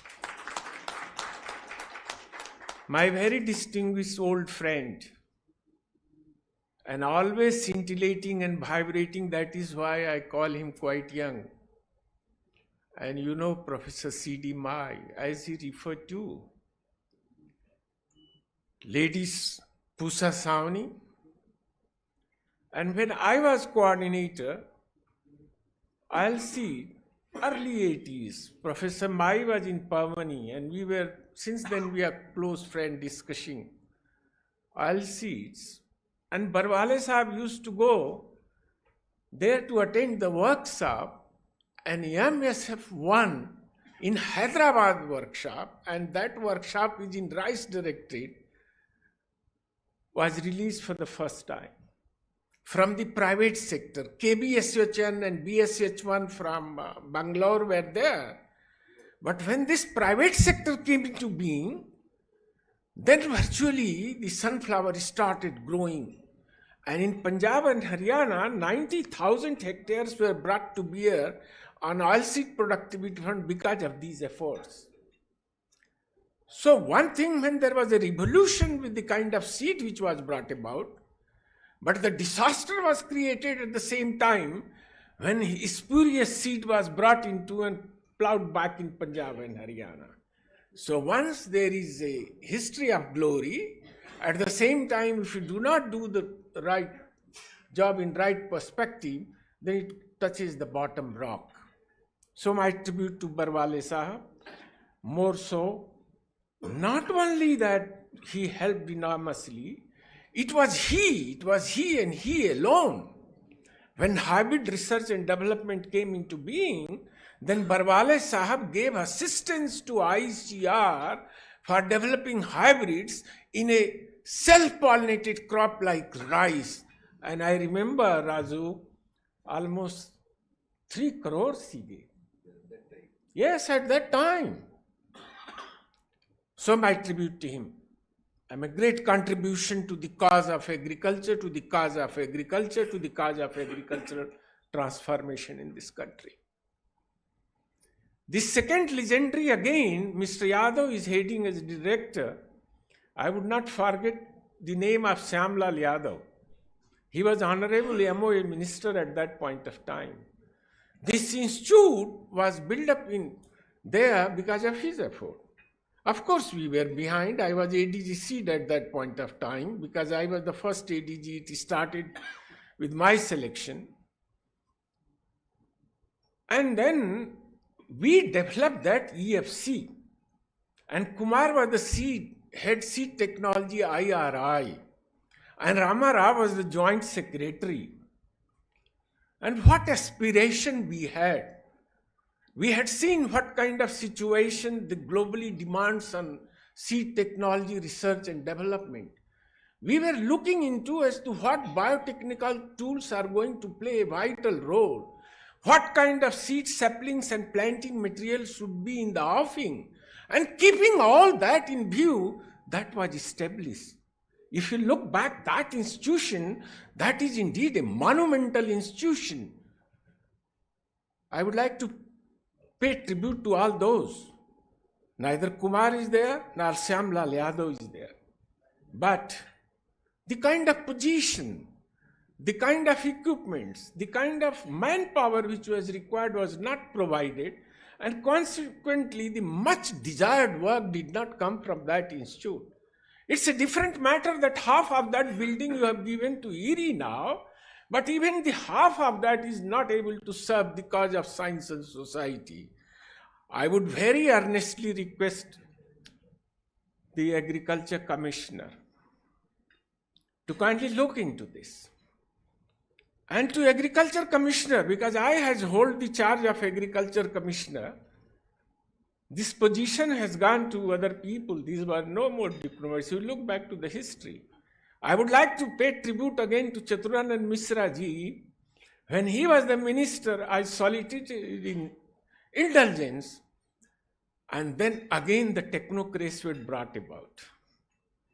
And for 1 year he said, okay, you have the charge.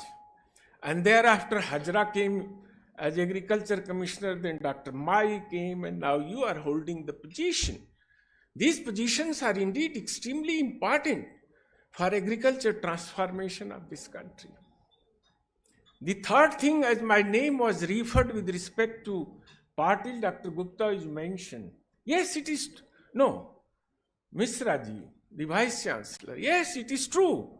It is he who brought to my attention, it was evening about 4:30, Patil Sahab, do you remember? Yes. And Prabhu was there and A.K. Singh. And he was leading, he came to the DG, I was DG, and he just said, sir, now Trade Division has classified basmati varieties that one of the parents should be basmati, then only it would be called variety. मैंने शुद्ध हिंदी में बोला कि भाई किसी आदमी के गुण से उसको जानते हैं कि उसके माँ बाप से जानते हैं. What is aroma, what is texture, what is elongation, what is hardiness. So basmati is essentially got to be defined based on the quality parameters rather than from where the gene has come to this constellation. So within 10 minutes I have written a DO letter to Secretary Commerce, and Pillai was the Secretary Commerce. And again I would like to pay my respectful regards to Sharad Pawar Sahab. I went to him, he was the Agriculture Minister. I said, this is the anomaly. He immediately constituted a committee. I talked to Pillai. Pillai came down to KRISHI Bhavan. Radha Singh was Secretary Agriculture. On the same day, we changed the definition that these would be the parameters for defining the quality basmati. And when Gazette notification on the same day was made, the 1131 which you mentioned, Dr. Patil, 1300 rupees quintal it was being sold. Next day it was 3100 quintals. And Chauhan Sahab, on that day I had a great tribute to visit Haryana. And Gautam Deputy DG was with me. And next day, our vehicle was full of flowers and malas, and we were moving, and there was people coming from the roads. I never saw such a treat. We didn't stop anywhere. That was the response of the farmer. They got the price, and that is the reason that at that point of time we were exporting basmati rice worth 400 crores annually. Today, on an average, it is 35,000 crores of rupees annually. We were nowhere in the world. Jasmine rices were ruling the order of the day, and our friends from Pakistan, Pakistani basmati rices. And today, we are number one in the world. And if you go, the same trade which used to tell that 1131 is not basmati, because definition was not changed. Now, if you go to Iran, in Iran, 1121 is only which is recognized as basmati. No one else is called as basmati in entire Iran. I have been their advisor, and I have eaten in nook and corner everywhere 1121. That's the transformation. But here I would like to bring to your kind attention that the institution which brought this revolution, 25, how much? IRI. 25 crore is due bill on maintenance of CPWD. They have not been able to pay. And this is how you want to become Vishwaguru. Because I was chairman of the QRT before coming here, I have submitted the report to the government. And I am very sorry to say it is beyond my imagination. In any working economy, if you want to survive, there is a ratio of 60% on establishment and 40% on working expenses. IRI, which is considered to be one of the premier institutions, it is 87 and 13. I have given in writing and I have put a table as well. So 73% is going on establishment and 13% is coming on working expenses. And when I analyze further 5 years, on an average 4% is only going for research. Research contingency is only 4%, and to the worst, to my utter surprise, it is 2.51% in the year 2022 and 23. I cannot imagine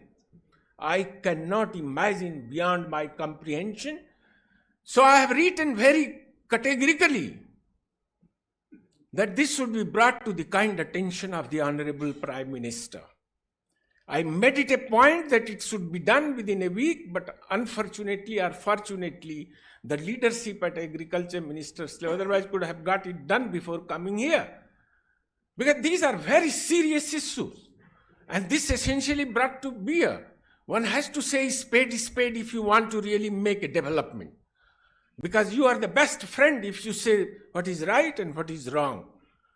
Today we are talking about global scenario. And we were very happy. And rightly you all said that we have so much wheat, we have so much rice. Rightly everything is. And to sum up, I would like to mention that with this all, 6 times we increased wheat and rice production. Cereal production went up by 6 times. How many do call vegetable and fruit as a revolution? It is more than 10 times. Milk more than 10 times. Fish more than 15 times. And egg more than 50 times. Egg production in this country has gone with a compound growth rate of 20% per annum in the last 50 years. Such development is unheard of. So all that has been done. But the fact remains that we are 17.78% population of the whole world. We have only 4.2% water of the whole world, and we have only 2.3% land of the whole world. Only 2.3% land. Almost 18% population. Only 4.2% water. On per unit, pressure on Indian soil is 5 to 6 times more than the world average. Remember, that is why while talking about what kind of farming we should practice, we must look into the nitty-gritties. And we must, if you look back to the vulnerability Asian reports, we talk about sea rise, we talk about carbon dioxide, we talk about methane, we talk everything on the earth. But we never bother to read into the Asian reports. What Asian report on climate change and impact on agriculture, on 0 to 10 vulnerability scale, 0 to 10, भाई साहब 0 to 10 pathology में बहुत पढ़ाया गया. Indo-Gangetic alluvium, which is the greenery, is on 9. What a serious situation. Nobody is bothering about. Now we talk about degradations. Almost 36% soils are chemically degraded. We all the time talk about all kind of farming. My friends from Netherlands are here. Sir, how much fertilizer you use per hectare per annum? More 650 kilograms NPK per hectare per annum you use in your country. We are not using more than 150 on an average. Punjab maybe 330, 340 kg. But what has happened? Even a developing country like Egypt, more than 550 kilograms NPK per hectare per annum. In Nile Delta, one of the most productive delta, there is no nutritional imbalance. Why then there is here in India? We are not using, we are abusing. 4 to 1 is the ratio for NPK. What is the ratio? What about micronutrient? What about supplementary nutrients? 37% medical spills are because of these deficiencies and nutritional imbalances. One must remember whether you apply by organic means or by inorganic means. Plant do take nutrient by ionic means only. This is the fundamental principle. You go for soil health test, 80 to 90% processes, soil processes are by soil biota. You have soil health card, NPK, 5 mother nutrients, EC and PS put together, 12 together, and that you call it soil health card.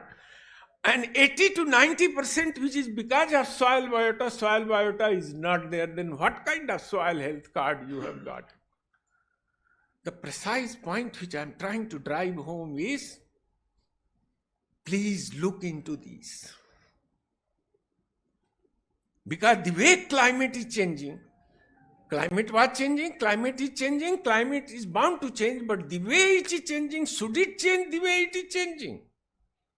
And if it is changing, and it will change, then commensurate with the requirement, you will have to make investment. I'm very sorry on this count. People are not speaking the truth. When I discuss with them, they tell everything. The government of India's data, which is available on research intensity, how much we spend in R&D in agriculture and how much agriculture did, that's the ratio. 0.3% is in India.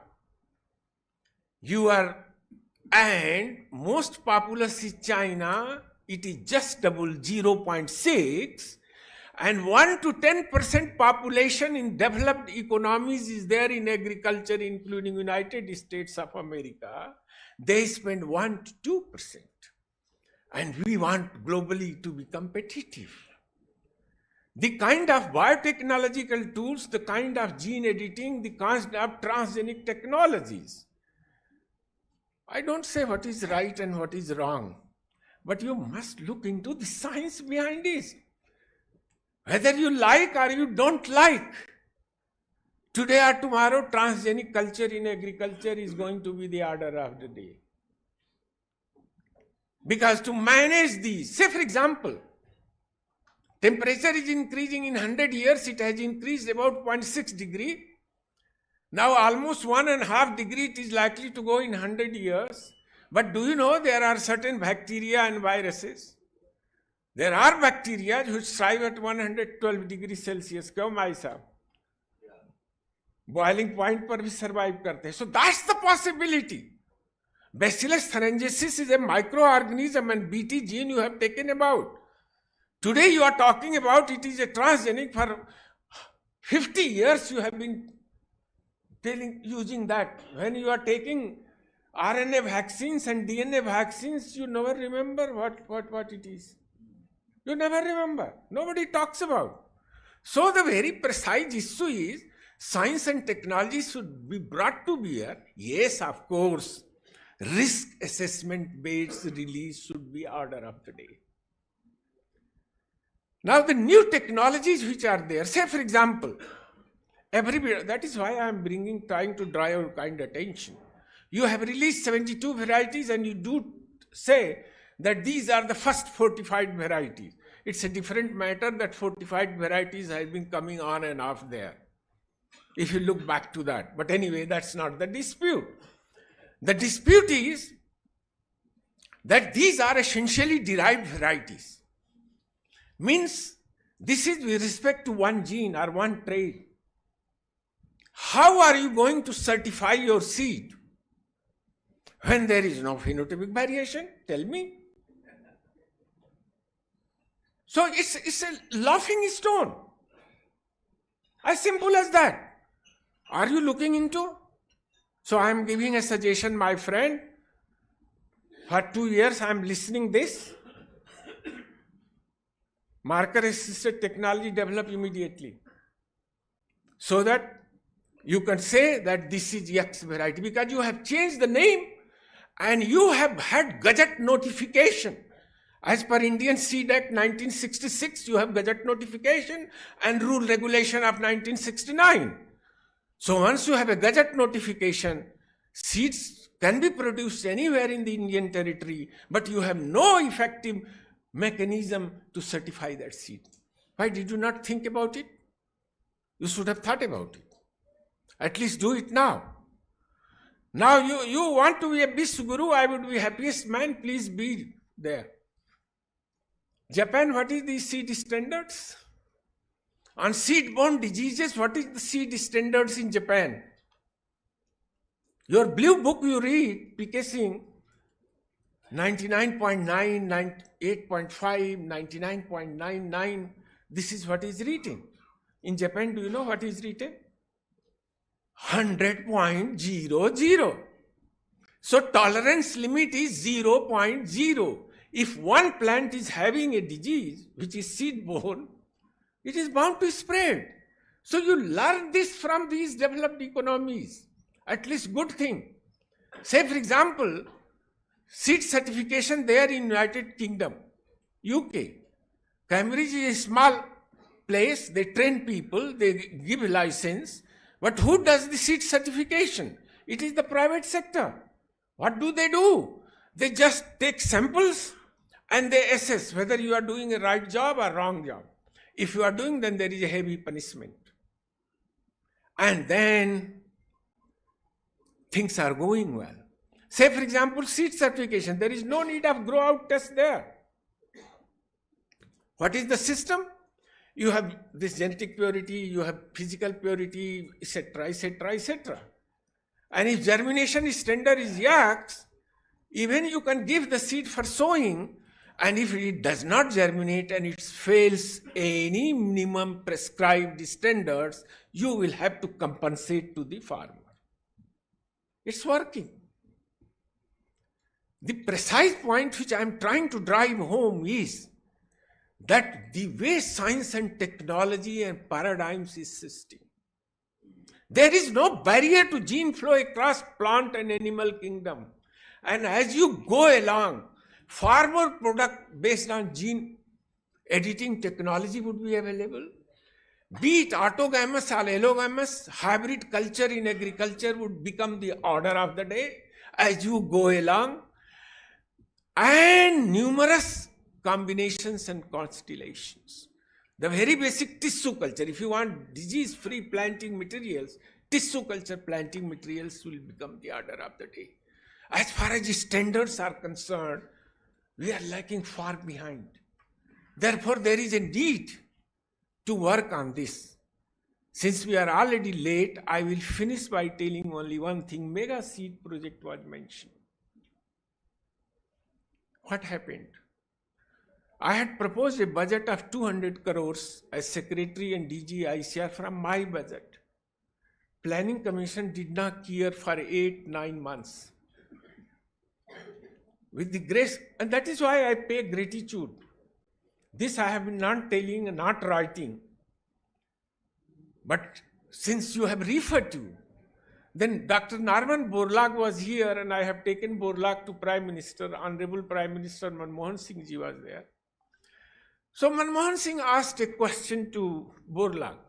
Prime Minister was worried about the seed. So do you know, we are all Indian, very humble people. If there is a foreigner, we respect him so much. And that too, he was a Nobel laureate. So Prime Minister asked, I am really terribly worried. Dr. Borlaug, would you suggest something in seed? Borlaug smiled and said, Mr. Prime Minister, why don't you ask Mr. Rai? And then I got the opportunity. I said, sir, there are certain problems. Here is a project. Planning Commission has not cared. Would you kindly look into? And if it is on merit, then it must be approved.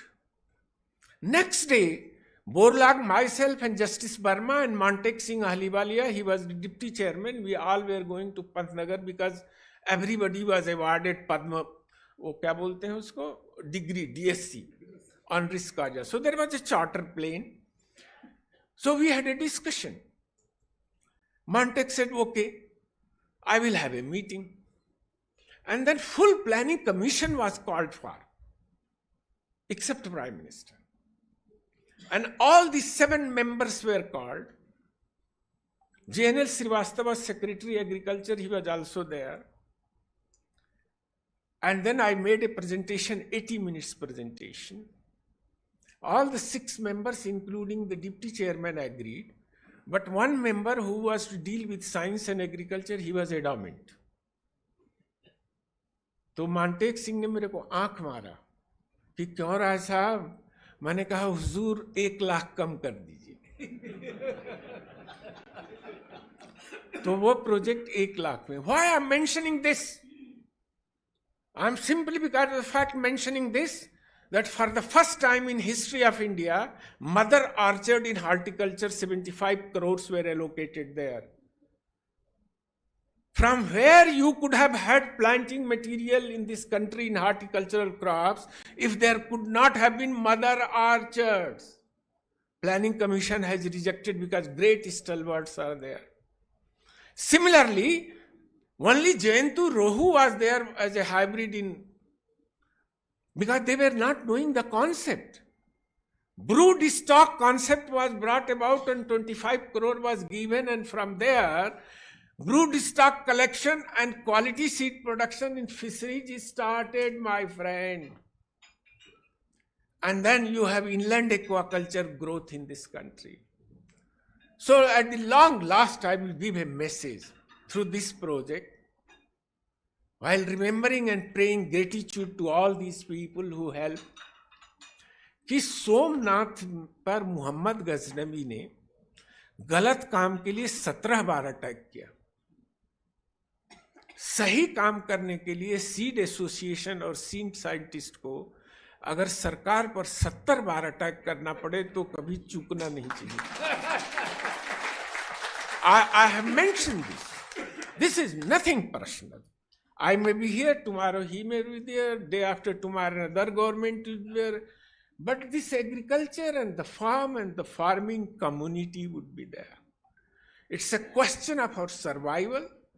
So with all the humility at our command, with all the gracious presence and all the faculties, we should very humbly continue to put our views black and white. That is what the expectation is of this Congress.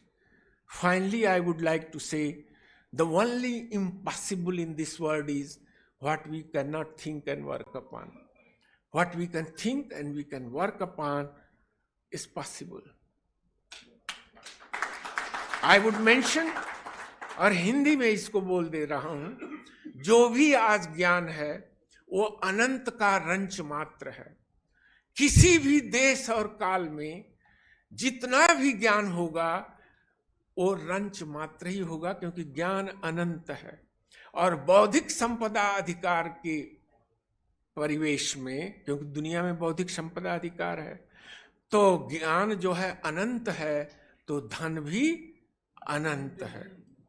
और धन अनंत है तो एक reference बार बार आया, वो draft हमारा बनाया हुआ मिनिस्ट्री का है, लेकिन बनता था आईसीआर में। हमने 26 कंट्री का लेजिस्लेशन पढ़ के उसे बनाया था, इसीलिए फार्मर राइट उसमें आया था। पर हमने जो सोचा था अथॉरिटी से कुछ भी नहीं हुआ। Kindly review it, kindly look, sorry न, कुछ भी नहीं हुआ, कुछ भी नहीं हुआ। तो kindly look into and let us move in unison, let us move in conjunction, let us move in association, so that we are a force to reckon with. Our country is great, our people are great, and in this, let us capitalize on the complementarities and harness coherent synergies. Thank you very much. I apologize because it is late, but I thought it appropriate to have this. Thank you very much. Thank you very much, sir, for the thought-provoking guidance. Now, to conclude the inaugural function, I request Dr. D.P. Vaskar, sir, to present vote of thanks. And after vote of thanks, there will be national anthem and 10 minutes break for high tea. Thereafter, the technical sessions will start. Good afternoon. Sabko pranam, sarvana namaskar. National Science Congress 2023, 12th flower, was decided to be organized at Chhatrapati Sambhajinagar of Marathwada in Maharashtra. For this, we are very much thankful to our partner, DAC, Government of India. Now, it is my prime duty to thank today's special guest, Dr. Manglarai Sabji, former Secretary DARE and Director General, Indian Council of Agriculture Research, for coming over here and guiding us. आपने तो अभी उनको सुना है, उनके जो विचार मौलिक थे और सरकार को बताने की धाड़स आपको प्रेरणा देगी. सर, हम आपके बहुत बहुत आभारी हैं. I would like to thank Dr. Charudat Tamai Saab ji, former Vice Chancellor, the then Marathwada KRISHI VIDYAPEETH Parbhani, and former Chairperson, Indian Agricultural Scientists Recruitment Board, for guiding the audience. I would like to thank Dr. H.S. Gupta Saab ji, former Director, IRI New Delhi. I would like to also thank Dr. Brajendra Singh Saab ji, Honorable Vice Chancellor, Acharya Narendra Dev Krishi Vishwavidyalaya, Ayodhya, earlier Faizabad, for gracing the function. I also would like to thank Dr. Rajendra Barwali ji, our neighbor, Padosi, Parbhani Jalna, and always helping hand for us for his presence. I am also thankful to Ajay Rana ji, Chairperson FSI, for giving his valuable thoughts. And Honorable Vice Chancellor Sir decided to invite Dr. S.A. Patil Saab, former Director, IRI New Delhi, and former Vice Chancellor, University of Agriculture Sciences, Dharwad. And as per Honorable Vice Chancellor's view, there couldn't be any function, or there shouldn't be any function without Kisan. And he selected two Padma Shri Kisan awardee. Srimati Rahibai Popere ji hails from Akole Taluka place of Ahmednagar district of Maharashtra. This district is closely associated to Marathwada. And Shri Chavan ji, who came from Sonipat of Haryana. I also would like to thank Dr. P.K. Singh Saab ji, Honorable Agriculture Commissioner, Government of India, and beloved friend Dr. D.K. Srivastava ji, from his Deputy Commissioner Quality Control. I see many delegates, distinguished delegates in the audience.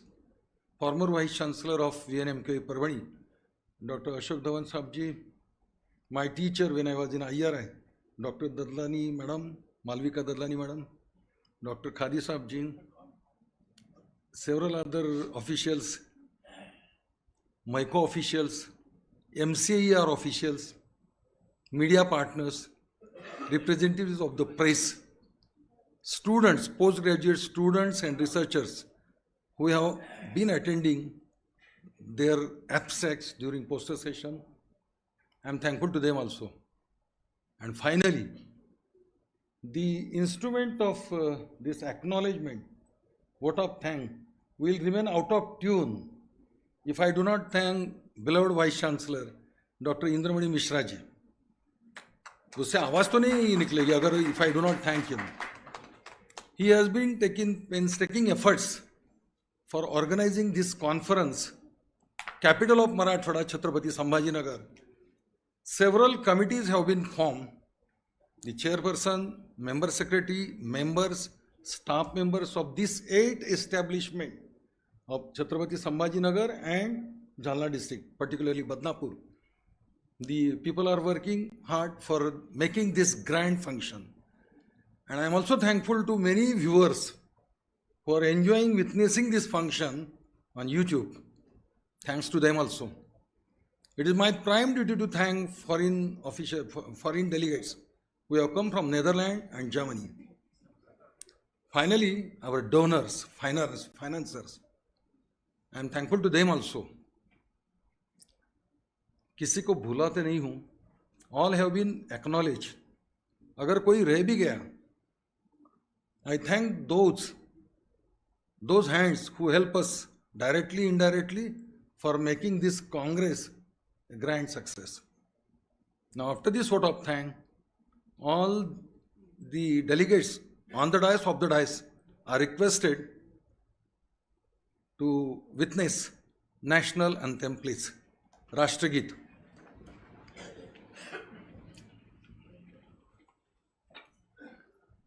जनगण मन अधिनायक जय हे भारत भाग्य विधाता पंजाब सिंध गुजरात मराठा द्राविड उत्कल बंगा विंध्य हिमाचल यमुना गंगा उच्चल जलधि तरंगा तव शुभ नामे जागे तव शुभ आशीष मांगे गाहे तव जय गाथा जन गण मंगल दायक जय हे भारत भाग्य विधाता जय हे जय हे जय हे जय जय जय जय हे.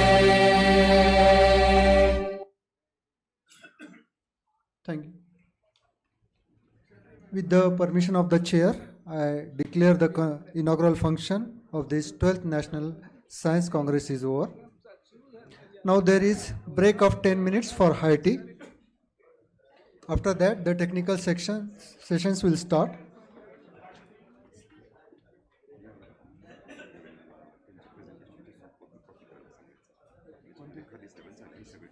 Yeah, just I will. Yeah. Announcement is there for that. You are the Yes, sir.